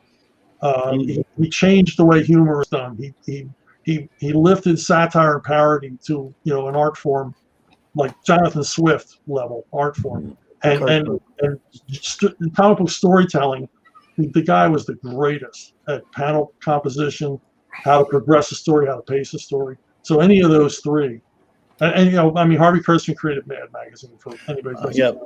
He's in my Hall of Fame for a good reason. Yeah. He was fantastic. I was a genius. I turned into a babbling idiot when I met Harvey Kurtzman. Okay, so I'm not the only one who turns into an idiot. Okay, cool. Exactly. I was that way with a lot of my favorite comics creators. Any other creators that are big influences to you other than those 3? Because those are 3 monsters, just giants. Well, Archie Goodwin for writing comics. He was great. The problem with, I would suggest reading Archie Goodwin, but Archie Goodwin is the premier example of the invisible hand. You read an Archie story and you can't quite figure out how he's doing what he's doing. It's harder to see than it is with Barks or Stanley or Kurtzman. But he was a freaking genius. Nice guy. He could be an awesome guy. He could be dropped into any comic book series and just become a part of it. Like he never, like he was essential to it without changing anything. Just write the ultimate Hulk story, the ultimate Iron Man story. His Manhunter with Walt Simonson's one of the greatest comics. His run as editor on Detective in the 70s, if you ever check 10 issues, every issue is classic. And he was just the editor. He didn't even write it. Just stories he chose. I'll tell you, you say Archie Goodwin was the nicest guy in comics. There's a great story where he was at DC and he was with Walt Simonson. And somebody was doing a tour through DC Comics. And they said, and here's Walt Simonson, the nicest man in comics. And Archie pretended to lose his temper and started screaming, "I'm the nicest man in comics, you bastard! I am the nicest." Archie was the greatest deadpan practical Joker I've ever met in my life. Matt Six Bar quickly says, "Rock and roll ninja, yo, Chuck." Yeah, I'm doing that with Richard Meyer, your boy Zach. Yeah. Rock and roll. Oh, cool. I've seen some of that. Oh, That nice. artwork is freaking astounding. The amount of stuff this guy puts on the page is incredible, and yet it all works. So I don't know how he balances the detail with the clarity, but he does it. He's amazing. I had one question for this, a little outside the box. It's a two-parter. One, favorite Looney Tune character, and why? I'm torn between Bugs and Daffy, because I think Bugs and Daffy represent like both parts of the human mind. Yeah. You know, Bugs didn't mess with you till you messed with him, but Daffy would go out of his way to mess with you even if you hadn't done anything to him. You're despicable. With Marvin the Martian, I love those old Daffy versus Marvin. Yeah, I love that. The Dodgers. In a half century. My thing is, I love Daffy from the 40s because he was just such a prick. He was just sadistic. He was Woody Woodpecker's the only character I can think of that was more like completely psychotically insane than Daffy. Walter Lance was amazing. Oh, Yeah. Lance. Oh, boy. Phantom Outsider says, "Thank you, Mr. Dixon, for creating Bane, giving us Robin, standalone mini. Eventually, fine creators like yourself will again take back our beloved IPs." We'll see. I don't think so. I don't think so either. But Nice thought. Have you watched Invincible yet? Because I know we talked about that last time we had a conversation. Have you even given it a shot yet? No, I have not seen there is hope, and Invincible actually is pretty well done, especially in the cartoon format. Hour-long episodes. That's an hour long. Wow, that's an hour-long. Yeah, they got signed for long. season 2 and 3 already, and it was that well received. Oh, A lot good of for people. Yeah. Wow. Pat S says, "Thank you for saying that, Chuck. Sometimes me boys make fun of my Harvey comics." Oh, man, that's terrible. That's a terrible thing. Rabbit Season shoot Eris of Doug Season says Pat S. Rabbit Season Eris of Chaos. Then we got Rabbit Season from Mark the Infinite Tire. Then we got Tweety Bird out of nowhere. Pat S is now laughing, and Orsboards, of course, on date night says, "All hail Chuck Dixon." What? Can't even spell his last name right, man. It was close. It's in the title. I get that a lot. Chuck, I'd like to know who some of your favorite old-time artists are. I mean, obviously you worked with a lot of great artists, but are there any of the greats out there that you maybe not had a chance to work with that you were a fan of? I would have loved to have worked with Wally Wood. Wow! Never got to work with, never met him. To me, him, Kirby, and Ditko are like gods. Triumvirate. They created the way comic books looked for me when I was a kid. And Wally Wood, I mean, if they were to pay him for all the science fiction imagery that he came up with, that gets used again and again and again and again, he would have been a billionaire. Tragic. Story. Oh yeah, that guy's it's so sad. Yeah, that guy's life was not fun. No. What a genius! Absolutely. Absolutely. Love him. Phantom Outsider says, "No, as they say, this too shall pass. These talentless hacks shall have an expiration date, and it's fast approaching." It's almost Gandalf like. Hope you're right, buddy. Hope you're right. I don't see it. Claude has a question. Who said this? Squiggly line, squiggly line, squiggly line. You need a house to go with this doorknob. Oh, boy, that's familiar. Yeah. I like it. Bugs or Daffy? Wow, was it Bugs or Daffy? Hmm. I think it's Daffy. It was Daffy. Could be. I think the one where he was a traveling salesman, if I'm not mistaken. It depends on the delivery, I think, because it also could be a Bugs thing. Yeah. If it's like Yosemite Sam or something like that. Yeah, but if I remember right, the line was shouted, and that really wasn't Bugs. So Daffy, there you go. You nailed it. There you go, Daffy. Did you ever watch the Tiny Toons Because Adventures? he was trying to sell either Porky or Elm or something, and they didn't know anything. And the house blows up. He goes, "I know what you need. You need a house to go with this doorknob." Oh, that's great. Now I want to watch Looney Tunes. Oh man. Dude, like this is Loki, man. You've been quiet a while too. Even Eric's like I don't want to bombard. I've asked more questions I think than anybody on the panel. I don't want to keep bombarding him. Yep. There's so many. It would take too many minutes to ask. There's so many. It's been a long career. Okay, Ord says Dixon. Is that better, FAT-STEVEN? Yes, you learned how to spell. I'm glad Kashyyyk spelled for you. Thank you. I always spell my name when I tell people that I meet how it's spelled because they always want to spell it some other way. Like DIXEN or DICKSON. DIED, yeah, and it's like it's spelled with an X for a reason. So yeah, no one sticks on the tongue. That is awesome. Kate says I love Tiny Toons. Did you ever watch Tiny Toons by chance? That was like the younger variants of the new. Yeah, my kids watch her once in a while. My kids are more into Animaniacs. Nice. Did you watch the No, I haven't seen that. No. I haven't seen that. I forgot about it actually. Don't watch it, Chuck. It'll upset you. You can't go home again with some of this stuff. Zach said, Lightning in a bottle. if you ever find yourself stuck on a story, how do you work through that? I work way ahead of deadline, so I have time. I never work up against deadline. I mean, I mentioned ArcToons. I'm like 10 episodes ahead of everybody on ArcToons, and those are weekly installments. When I worked on Nightwing, I had written the first 12 issues before Scott McDaniel started penciling the first one. Oh God! And I could do that because I was so far ahead on my other assignments. I basically just took a few months and just wrote the first year of Nightwing, one issue after the other, because I wanted it to be one continuous 12-issue story, and that gave me the opportunity to go back and change things and make it flow more like a long novel. So that's the way to do it. Writer's block does not exist if you give yourself time.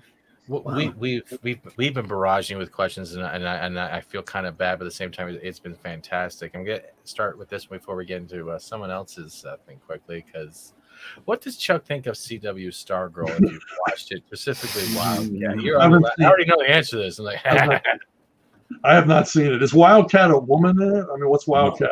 Well, actually, in the first episode, you had the original Wildcat show up, Ted Grant.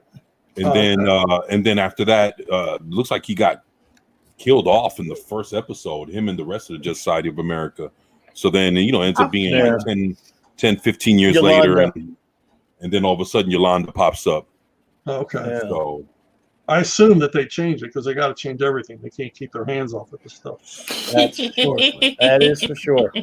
I mean, I'm wondering what Jakeem Thunder and Thunderbolt's gonna look like for season 2. I mean, they got Jade, the daughter of Alan Scott, showing up.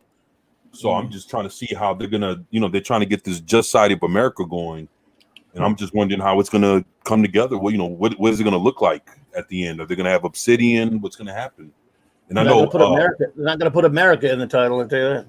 Well, I know that in episode 8 of season 2 that's coming, they're going to have a flashback where there's supposed to be a flashback episode when you're going to see the whole Just Society of America in their prime. So that's one episode I'm looking for, just to see how they work it, because they're going to get John Wesley Shipp from The Flash to come and play Jay Garrick for the Just Society of America on episode 8 of season 2 of Stargirl coming up.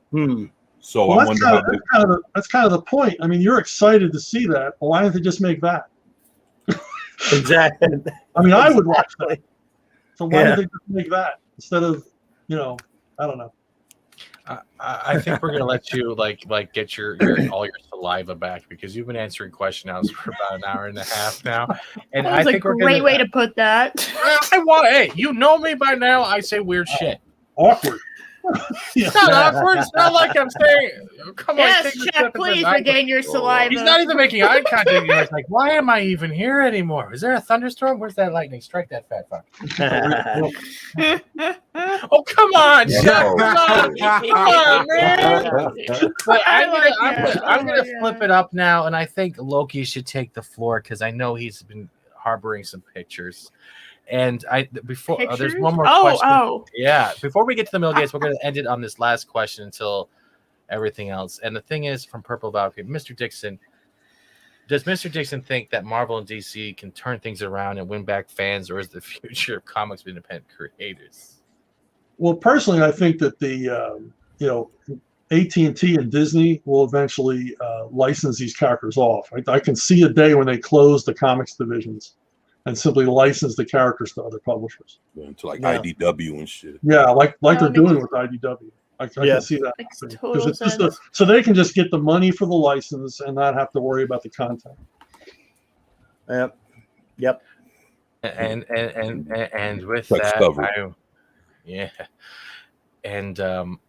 with that segue, I'm going to switch to the war.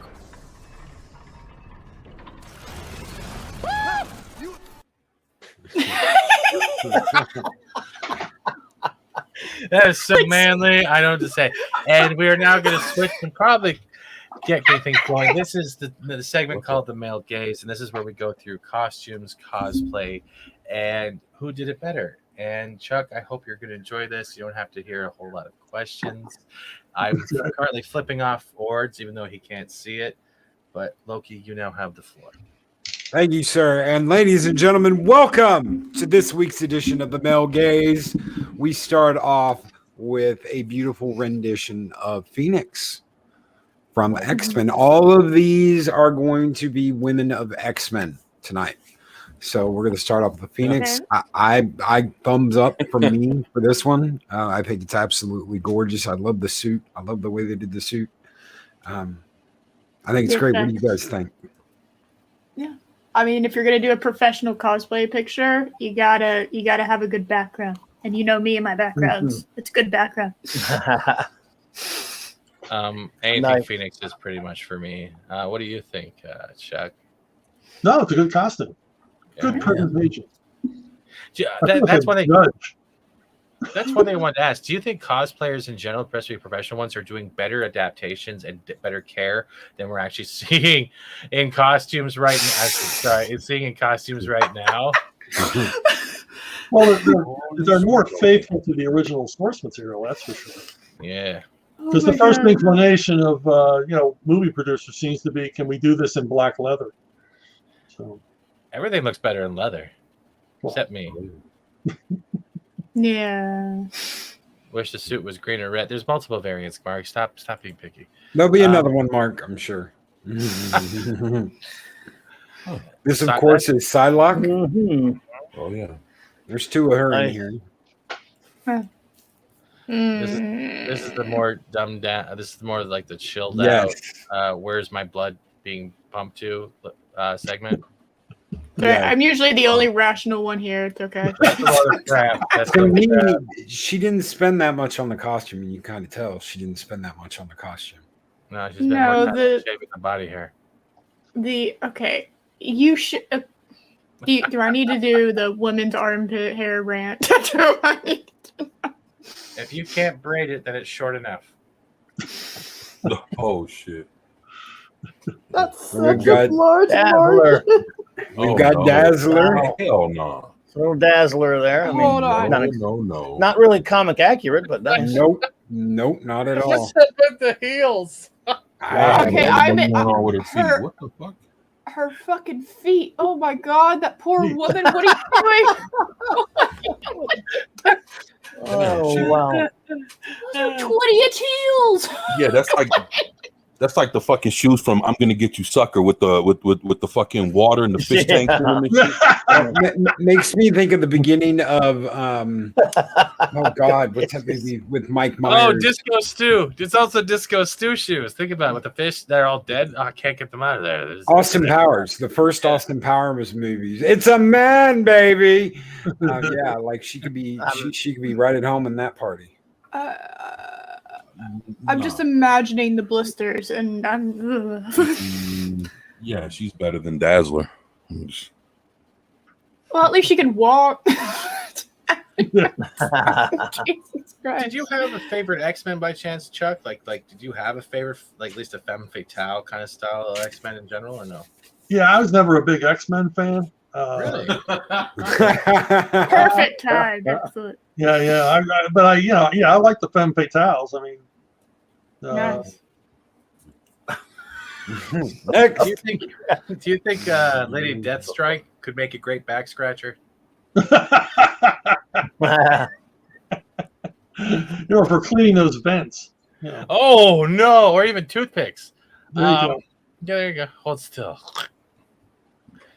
I like the contacts. I don't like Lady Deathstrike. the storm headpiece. It looks very last I minute. can tell she. Paper. I can tell she cut it out. I also wish she would get some sleep. The poor girl. Poor girl needs some sleep. Well, it's probably from putting those contacts in and out. Oh god, yeah. I had to wear for cosplay brown contact lenses, and no. Very accurate. Oh yeah, I'm sure the comic accuracy is the reason why Loki chose this one. Yes, absolutely. There's no ulterior motive. Can we, There's not an asset there that Oh yeah, the assets are there. Hey, can we blow that shit up? Well, Yeah. this is 24/7's main line There you here. go. There you go. He His comes name is alive for Fred. some reason during this part. We don't know why. Hey Chuck, this is the best part. No, Andrew 46 says hungry butt. I'm not associated with that. Oh, I understand that joke. That's hilarious. Cuber is the best one. Nice sword. Oh, hell no. 2 storms. Or Nah. no, the 2. Wait. No, rogues. that's 2 rogues. So wait. We have 90s X-Men and X-Men Evolution. Nah, man. Yeah, it's 2 different ones there. That's Yeah. They're outside. They're clearly hot. Now this I liked when I saw this. I was like, wow, that takes some dedication. That takes some work. Yeah, I've there's seen some commitment there. I've seen people do the full the cosplay of Mystique when she's in her blue form, and then I've also seen people go straight down the middle where half of it's Mystique and half of it's Raven. It's amazing. Yeah, well, shit, This is hopefully, half storm, half Mystique. Yeah. Well, but don't let no SJW get a hold of her. They'll call her out for blackface. Huh? No, it's Blueface. It's the blue people you gotta be careful of.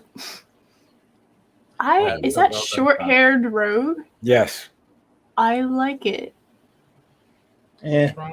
I don't care if anyone else does. This is before. This is the early. This is the early X-Men Rogue outfit. Yeah. Yeah. Even I recognize that one. Oh my god. David Wong says, anyway, good night all. Got to get things ready for tomorrow. Maybe share some more pictures. You keep those pictures Yeah, man, confidential. take it easy, bro. That's perfect. Yeah, that's amazing. Mm. And I don't have anything to complain about the background because it's black. Racist. I mean, Yeah. What do you think, 24? Nah, Oh no, the pants faded into the background. I have something to complain about. nah, she don't got enough to play with. Nah, it's Not to cute. play with. Not to play. Wow. Well, you heard it here, folks. That was beautiful, but okay, 24. That's a lot of blue. Like Blue Man Group decided to go, just gender swap. yeah, that's Smurf blue. Yeah. A lot of Smurf blue. Yeah. Well, At a convention. Oh wait, quick. Phantom says that, but That's, does anyone remember why Rogue has a white streak in her hair? That's Dragon Con. She got it from when she took the powers from Miss from Marvel. Carl Danvers. Miss Marvel. Yeah. Yeah, she's definitely a Dragon Con. Where am I wrong about that? Clobby, did she have that white hair when she was a villain before she took Miss Marvel's powers? Are you talking about the white in her hair? Yeah. Yeah, the streak. I don't think so. Okay. But I don't remember. I could be wrong. I don't think so, though. Another There we go. Dazzler. That's an amazing. Now that I said that, I Dazzler. probably misremembered it, and she probably did. Ah, With my memory. Yeah, that's a I nice like that. Dazzler. The nice I like Dazzler that. outfit. Yeah. I'm not concerned about her feet being, murdered by her shoes, so I'm okay. Usually this part of the stream is sponsored by Cialis, but they pulled out yesterday, so I don't know. Oh my god. Damn it. Storm. Is that Punk Rock Storm? I love it. Yuck. That's Yuck. Storm? How dare you? I always hated Punk Storm. Oh my goodness. Never liked that Storm look. had a mohawk. That's She true. did. She She doesn't have a did. mohawk, but She does. She looks She's horrible, supposed man. to. she did have a mohawk. You're right. I want You're that right. jacket. You know that is I the want those best. That is belts. the best picture I could find of someone cosplaying Rogue in punk form. That's You the mean best Storm? one I could find. Oh, wow. Yes, yes. I'm losing my mind tonight, Oh guys. my god. I want that whole outfit. I want everything in that outfit in my We'll closet. find a hot topic in the discard bin. Hey, Hot Topic's great. I shopped at it a I few months used to ago. work there. I know. Yeah. We just didn't sell to you. Yeah, I think I'd remember your voice enough to know. Another Uh-huh. Rogue. That's good. I actually like the yellow and green. Not many people can pull it off. So I think the brown hair was actually in the jacket is actually what kept it Yeah, level. grounded. Yeah, grounded. Yes. That's the word. Yes. Like a She had the lightning bolt. skunk stripe before. I knew Mark would know. Yeah, I Okay. figured. I wasn't big on X-Men either. I thought I remembered one where she was still a villain and she had it, but I wasn't 100% sure. Nice. Nice. There's your red, Mark. I like the green better. The red hair just melds into the red outfit. Before Okay, we switch, though, You I know, wanted to ask- whatever. Chuck, what was your favorite female hero or villain? You must have had one that a costume always kept you going, that you always just wanted to keep looking at. No, Damn. man. Wait a Is he minute. still here? Who? What are you talking about? You talking to me? I was my like, yeah. I'm sorry. I just had a flashback of my prom. Women not listening. I was asking if you had a favorite female hero costume or villain that you always like drawing or looking at that always gets you it would get you in the mood for drawing or writing or whatever. No, not Amused? really. Is that what you're asking? That's not a Amused? costume. That's lingerie. Is it supposed to be It does. Emma Frost? Emma It's- Frost. Right out of the comic. Chris says Avengers Annual number 10, first appearance of Rogue, short, Yeah. slicked black hair, and definitely with the white stripe. Michael Golden art. Chris Claremont. Hey, blow that shit up, man. That's Emma Frost. Is that like the dark Emma Frost? That's Is Emma Frost. What are we No. blowing up exactly? Emma Knight. That's my monetization. What? Monetized? You thought you were going to be monetized. Oh, see, it's all right, I guess. I've never seen her in black before. Yeah, Yeah, I've that's never seen her in black either. That's interesting. I have. I think I've seen it. I know Oh, that what? Emma Frost in the white. Oh, you wait, you know her personally, Vinny? Oh, you know the Emma Frost. Okay, cool. Gogo13, hello, sir. How are you? I'm sorry you missed part of the question period, but say hello to What's up, Chuck. Brandon? He's regaining his saliva. He can't talk now. Go. Hey, blow that up a little bit and let's see what she's working on. Oh, Party City. yeah. So you have to be careful with some of Party these City. one pieces are sometimes Oh, man. really, really not good, but this one's really good. I like it. I like how it looks like the old animated series. Yeah, Yeah, man. the Which you shading's like. good. Not Works even on just her. that, the video Like- game was great too. Yes. Wow. You know what really bothers me is that we never got no. a Captain Power animated series or a reboot. I used to love Captain Power. Man, I don't know. I can't look at Jubilee right, man. So I'm looking away, man. I'm What? sorry. What do you mean? What do you mean you can't look at her? Okay, you're looking at Jubilee, but it's an adult dressed as Jubilee. So Man, I don't know that. Oh, is Jubilee a kid? Oh, Yeah. I don't know. I don't know X-Men. He was a kid. depends on the generation. I grew up with Justice be League, cool. with the Justice League animated and unlimited that, cartoons. Amaranth? Yeah, that's Kinda- that Is that green it? outfit That's that I don't think that's Amaranth though. I can't tell without the horse head. Oh, Load up. You can't tell with the that's not her. Not that I would know, of course. Yo, No, I think that's for the thing you can get, the one piece you can get from that one costume place. Party City. Not Party City, it's Oh. the other one you order online. Oh, wait. Ironcaster says now Jubilee is a mom. She's Well, grown there up. you go. Wow. Yeah, Okay. she is. Well, there you go.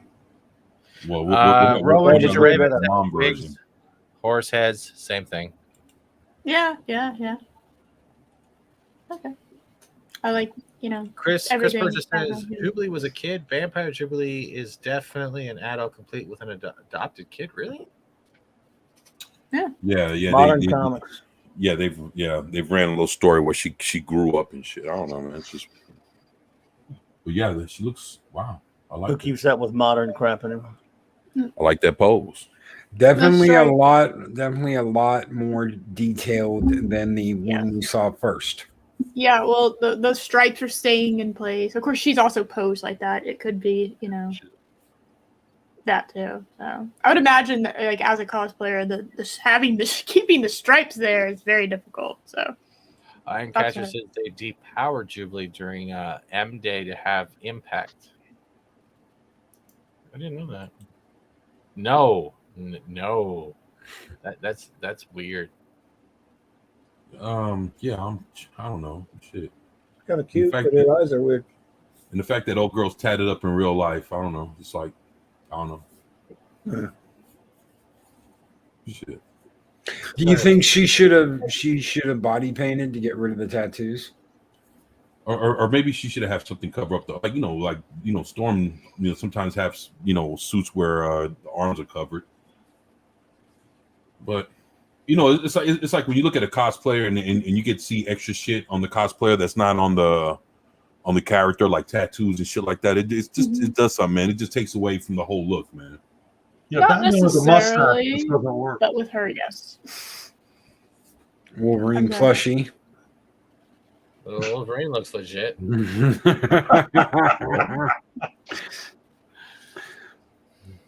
Mark says pyrotechnics. It's pretty much like fireworks in a way.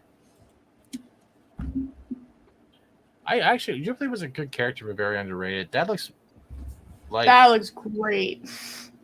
I love that. That reminds me more of like when Halle Berry was doing the X-Men. How dare you? That's a good point. Chuck, did you ever watch Halle Berry's Catwoman? And did you find it? No. Neither did I. I've Oh, only shit. watched the trailer. Yeah, It was a bad costume. It was Did so you even bad. call that a costume? The stripper outfit. Like someone found it in their basement. That's bad. That looks so awful. You'll have to Yeah. excuse Stevie. He doesn't read the entire chat. Okay, fight me. Hey, blow that one up, man. That's This her was from- store? Her from Wakanda or something. This is Storm on Savage Island. Oh, it could be. Really? Okay, I'm not. Yeah. I like The it. Savage Land. Savage Land, yeah. I don't know if I had Storm's powers, would I need the spear? Well, that's a good point. Or it Pretty good could be a powers to have. lightning rod, but like I still have Storm's powers, which means Yeah, you don't really need a spear for that. With Yeah. those powers. Maybe she really likes fishing. There you go. I just fry the lake. In the Savage Land, there's no technology, so how would you fry the lake when all being powers are Because disabled? I have Storm's powers and I can No, literally use all lightning powers at are will. all powers are disabled in the Savage Land. But That's she why has Frederick- powers in the picture. But that's not what Savage Land is, though. That the whole thing is that's why Xavier was able to walk again, because his mental abilities were disabled. But Your hand movement doesn't make your point real. It really doesn't. okay, well I was going off the picture. And that's exclusively what I was going on. Script Doctor quickly wants to pop in because I realized you Script sent Doctor. you sent him a What's up, package Script? not too long ago. He says, "Greetings, panel and chat. Christ. Can't stay half to turn in, but wanted to pop by and say hello, say my hellos, and I'll catch the replay tomorrow morning." Script is a great man. He's been very busy lately, and she has nature powers. Yeah, she has the ability to not prevent global warming. But honestly, does anyone else have anything to add before we wrap up? Because we're almost going 2 hours, and like this has been one of my most favorite shows ever. Like, Clobberan's got his exit suggestion. I know that. all right. Oh yeah, I've got one. Well, in honor of our great guests, we've talked so much about Batman, and everyone, I thought I would a comic I'd mentioned earlier that I would recommend to everyone. And again, I don't know, Chuck, if these have been collected or not, but I would recommend a lot of people go and try to find your Airboy series of the 80s. It's 50 issues, and you had some crossovers and different things like that. I could show a little bit of it. They are collected. IDW did a 5-volume set. So. Oh, excellent. Yeah. Well, let's see here. There you go, Stephen. I added it. Where'd it go? Oh, there it is. There it is. Yeah. Oh my goodness. But yes, for those who don't know, you can tell. I mean, you can explain it better than I can. But it was a golden age character that you brought back for Eclipse Comics in the '80s, and I'm all about the '80s. Comics were, well, what a great decade for comics it was, in my opinion, especially independent comics or alternate non-big two publishers. And this is I know you did Evangeline. Evangeline, was that for Eclipse? No, it was. That was for I'm sorry, First Comics, right? Okay. Yeah. No, So, yeah. Cool. Well, this was a great comic, and I got a lot of friends who were big into it and stuff like that. And I remember, I think I had everyone. It started out, it was bi-weekly, and it was 50 cents at that time, and that was pretty cheap. Well, still is today. It's really cheap, but that was and it was and I think after a while it went monthly or something like that. But you had 50 issues. You had to cross them. That Valkyrie series with the Paul Galassi art was also very nice. Yeah. We had a Valkyrie miniseries with Brent Anderson art too. Oh yeah. Oh yeah, that's right. I love Brent Anderson. Love him on Astro City. Yeah. And so yeah, well, this was there's so many. I mean, you've got so much stuff out there. And again, some of the this is just something I don't know if a lot of the modern audience is familiar with something like this. So I wanted to pick out something old. Well, this is probably one of the first things I read by you. So. Yeah, they can find them on Amazon, eBay. And the collections I think stopped a couple of years ago, but they're still available. It's 5 just honking huge paperbacks. Well, yeah, and our buddy 24, who's a master of getting deals on old. I bet you can get these. He could probably snag these. Actually, it's funny because I've seen those floating around, and yeah, they're available, and I can actually probably hunt them down for a little or nothing, man. Cool. That's the originals. He likes. He's a collector, big time, hardcore. And he likes to get the originals. So there you go. Cool. But this is a great series. That's my recommendation. Of course, again, I always recommend something. Last week we recommended Batman for those Batman Devil's Advocate by you, which that was a great comic. So. Oh, thank you. I appreciate it. Indeed. Oh yeah. But since we're on this, that's your recommendation, Airboy, right? Right, Baba? Yes. Well, I mean, there's so many that Chuck has done that you could recommend. And I recommend you also, all of you, go out there and just look up a list of his work. And there's so much great stuff. I really like that Batman Wildcat series you did. Okay. I love Ted Grant Wildcat. Oh. Stream Elements just alerted me. Gogol13 just added $2 to my waistline. Says, "Hail all my friends here today. Keep killing it, FSS. Let's keep that waistline under siege." And he knows karate.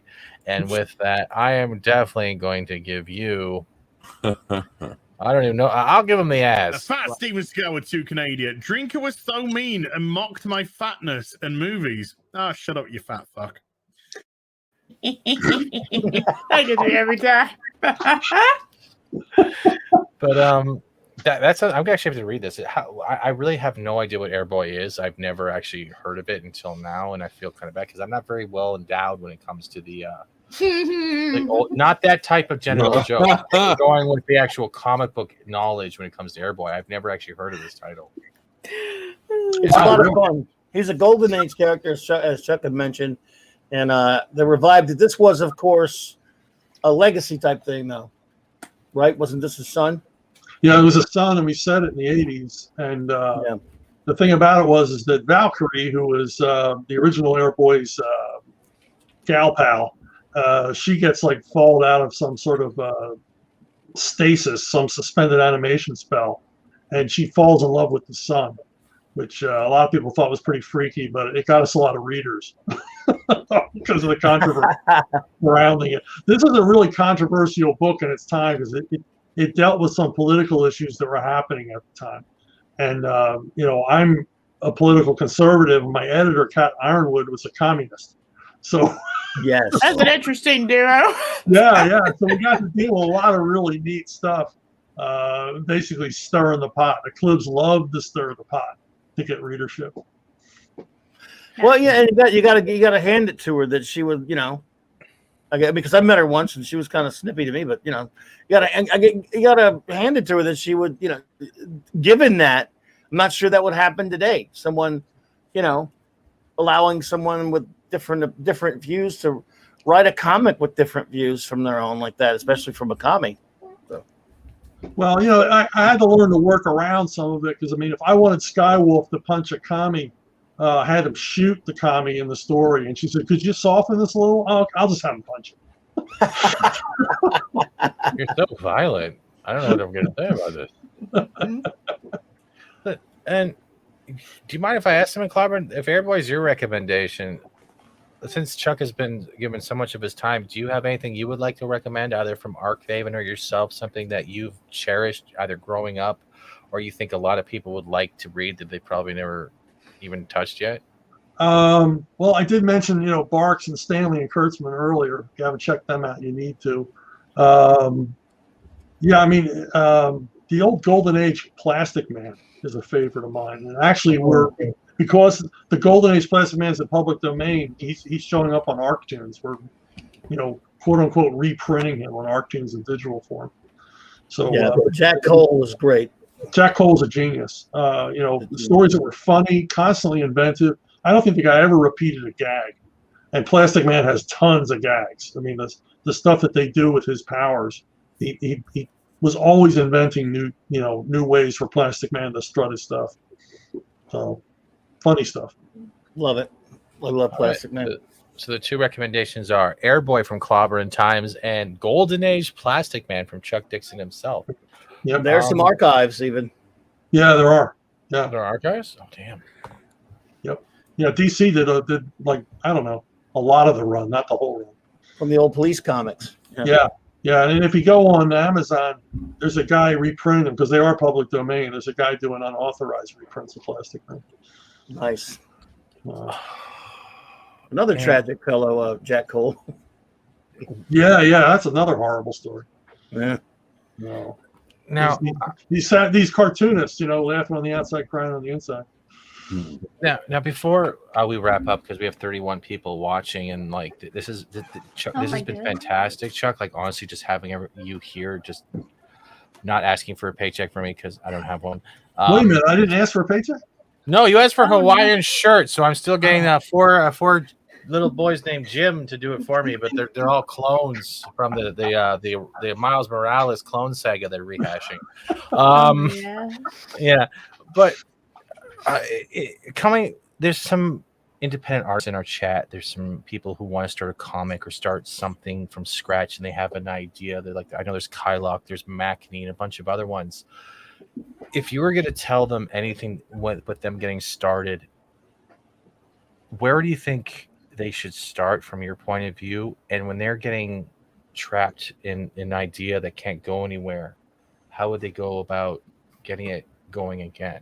Writer's block. Well, like I said, you just give it time. You have to have faith that you will come up with stuff.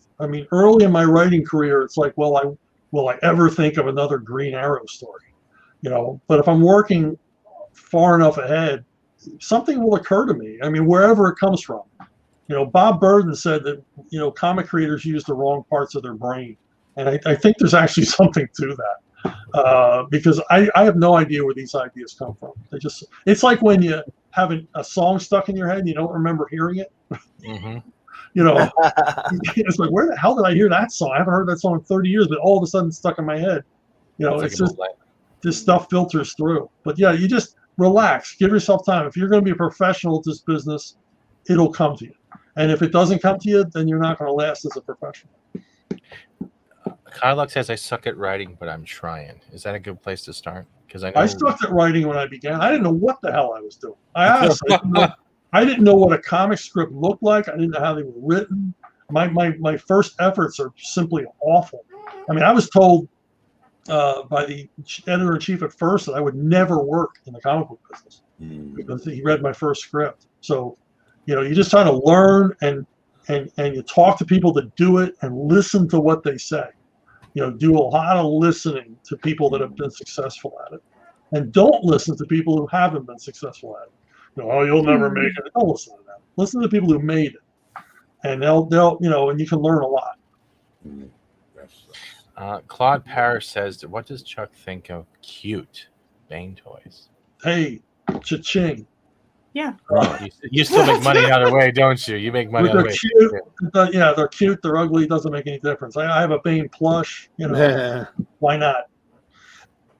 And the other thing I had a weird idea about. What about a Tickle Me Bane? Sure. Seriously? Roar at you? Roars at you. And he doesn't laugh. He just says he's not amused. But does anyone else have any questions before I wrap up? I know Kyluk has one more, and it's pretty much, do they have comic strips online and like what it looks like? I think he's actually trying to build a story, and I know he's going through a rough time. And he really has some ideas. He shared a couple with us, and I think he needs inspiration is what he's saying. He's trying to figure out where to go. Well, online is the way to go. I mean, you can look at webtoons or you can look at ArcToons. I mean, we're doing comics online. They're specifically created for the digital format. So it's a little bit different way of telling a comic story, but it's basically storyboarding. But take a look at that. Take a look at ArcToons. Panel, are you good? Just say, Chuck, it's been a pleasure. Thank you so much for being here tonight. Yeah, for real. Thank you. Wonderful to get to talk to you. No, it's a lot of fun. Good group, good crowd.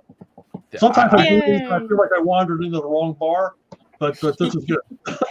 I honestly, I can't thank you enough. And I wouldn't have reached out to you if I didn't have a lot of faith in these people.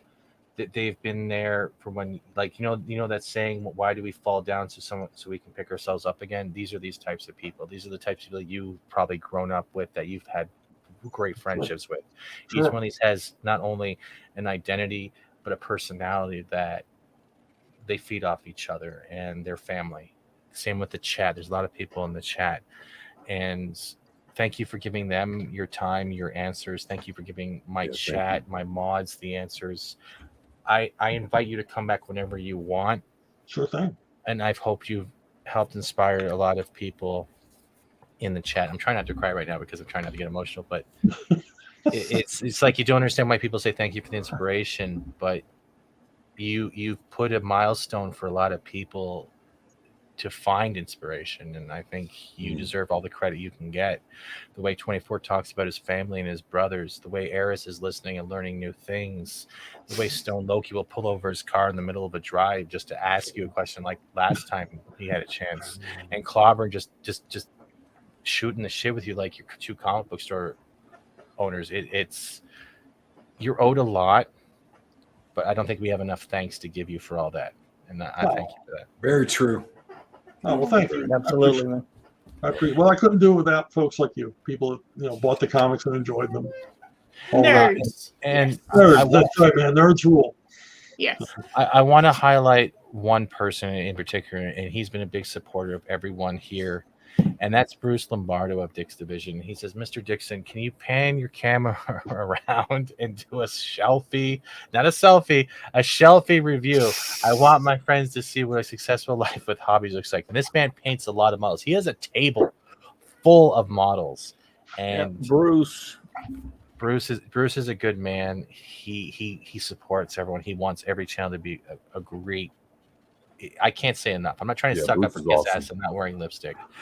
And Snortapoopus also says, "Thank you very much, Mr. Dixon," with an X. Rowan Ginger Raven also says, You're always awesome, Mr. Dixon. You have Mark the Infinitely Butterfinger saying, "Thanks, Chuck." And for those, and Chris Persia, thank you, Chuck, for sharing your time with us tonight. Purple Valkyrie, thank you, Chuck.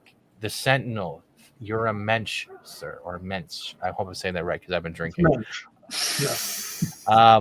Keely Chaz, I agree. Nerds rule. Catman, D.D. Myers, Steven, you've gotten better. Well done. Excellent show. Chuck Dixon, thank you so much for being here with us. There are so many people that would love just to shake your hand right now, and I don't think we would have to have you come back and do this again. We'd love to have you back. Mexican Iron Man as well. I don't know if Mike's still here, but the messages I was getting earlier, the fact that he was smiling from ear to ear, that this is what the show is now, that it's on Steven's channel, it's on my channel, it's on Eris's channel, it's on Clobber's channel, it's going to be on 24's channel in the coming weeks. And you being here kind of solidifies this journey and this idea that we had originally of this just like almost like hanging out at the lunch table talking about comics, arguing about what the creators meant or what the idea was or what you got from it, what I got from it. Thank you, sir, for being here. Oh, no. You're very welcome. You're more than welcome. I enjoyed it as well. A lot of us see you as a role model, but we can also look at you and talk to you as an equal. And I think a lot more people are feeling more comfortable with that. Oh yeah, of course. No, because I like talking to the fans. I like talking to the readers. They love hearing that because there's been a lot of fans that try to reach out and give criticism, and all they've been told is they're evil or they're this and that. And you're giving them that light with the doors that are always being shut. So thank you.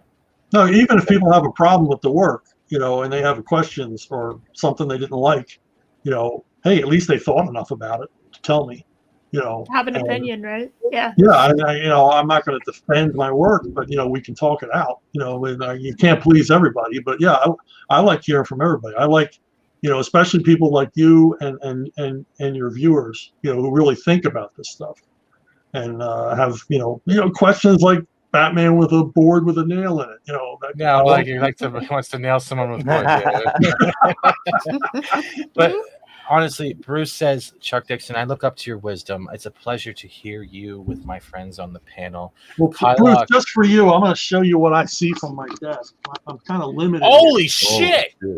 Whoa! Okay, you're adopting. Jesus Christ! Look at that shit with the bane and the lip. Oh my dude! Oh my god! Oh. You've been holding out, sir. When I mentioned your fingers earlier, I didn't think you meant this. What? Oh my god! Oh, I need to have you come back one day, and we can just share toy collections. You know what I mean? Like what we have. Dude, that's not fair. That is not. Did I see an Adam West up there? That is Nice. literally like showing like half a nipple on like the squiggly TV. Remember back in the day with the TVs when you have the porn channels, and you had the squiggly vision. That's like going, here's just a nipple. Fuck you, I'm out. Make sure you have me back. You are welcome back anytime, sir. Anytime. I'll see you the other half of the room next time. Oh my god! But before we go, I gotta give these guys really want to say thank you. Zach7 says thank you. Golgo13 says thank you. Golgo13.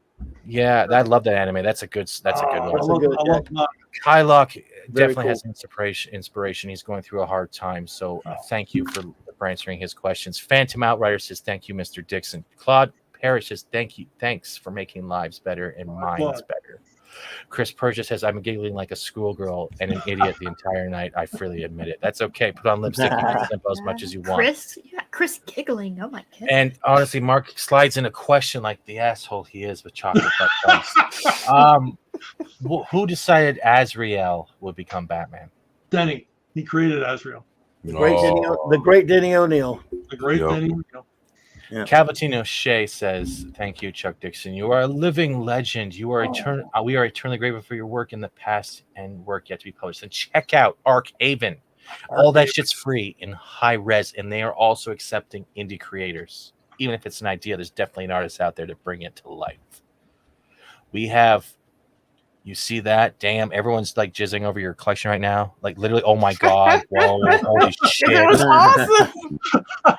Keely Chow, Roll Tide says, thank you, Chuck, for being here. And behalf of everyone at Comic Book Roundtable, this has pretty much been one of the best episodes I think we've done. Just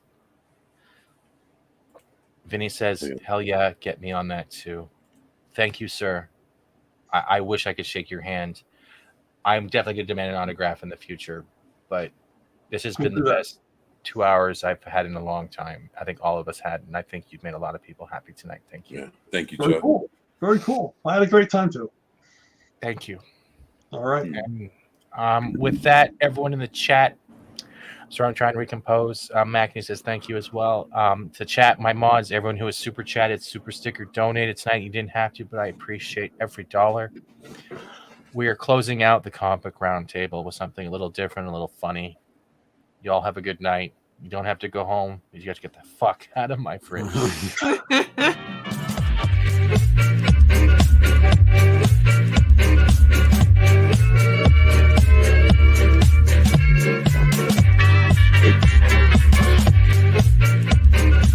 And this has been Comic Book Roundtable with Chuck Dixon and the rest of these lovely panelists. Have fun. Have a good night. And I gotta wipe these tears because it's been fucking fantastic. We are out, bitches. Get my pies out of the oven.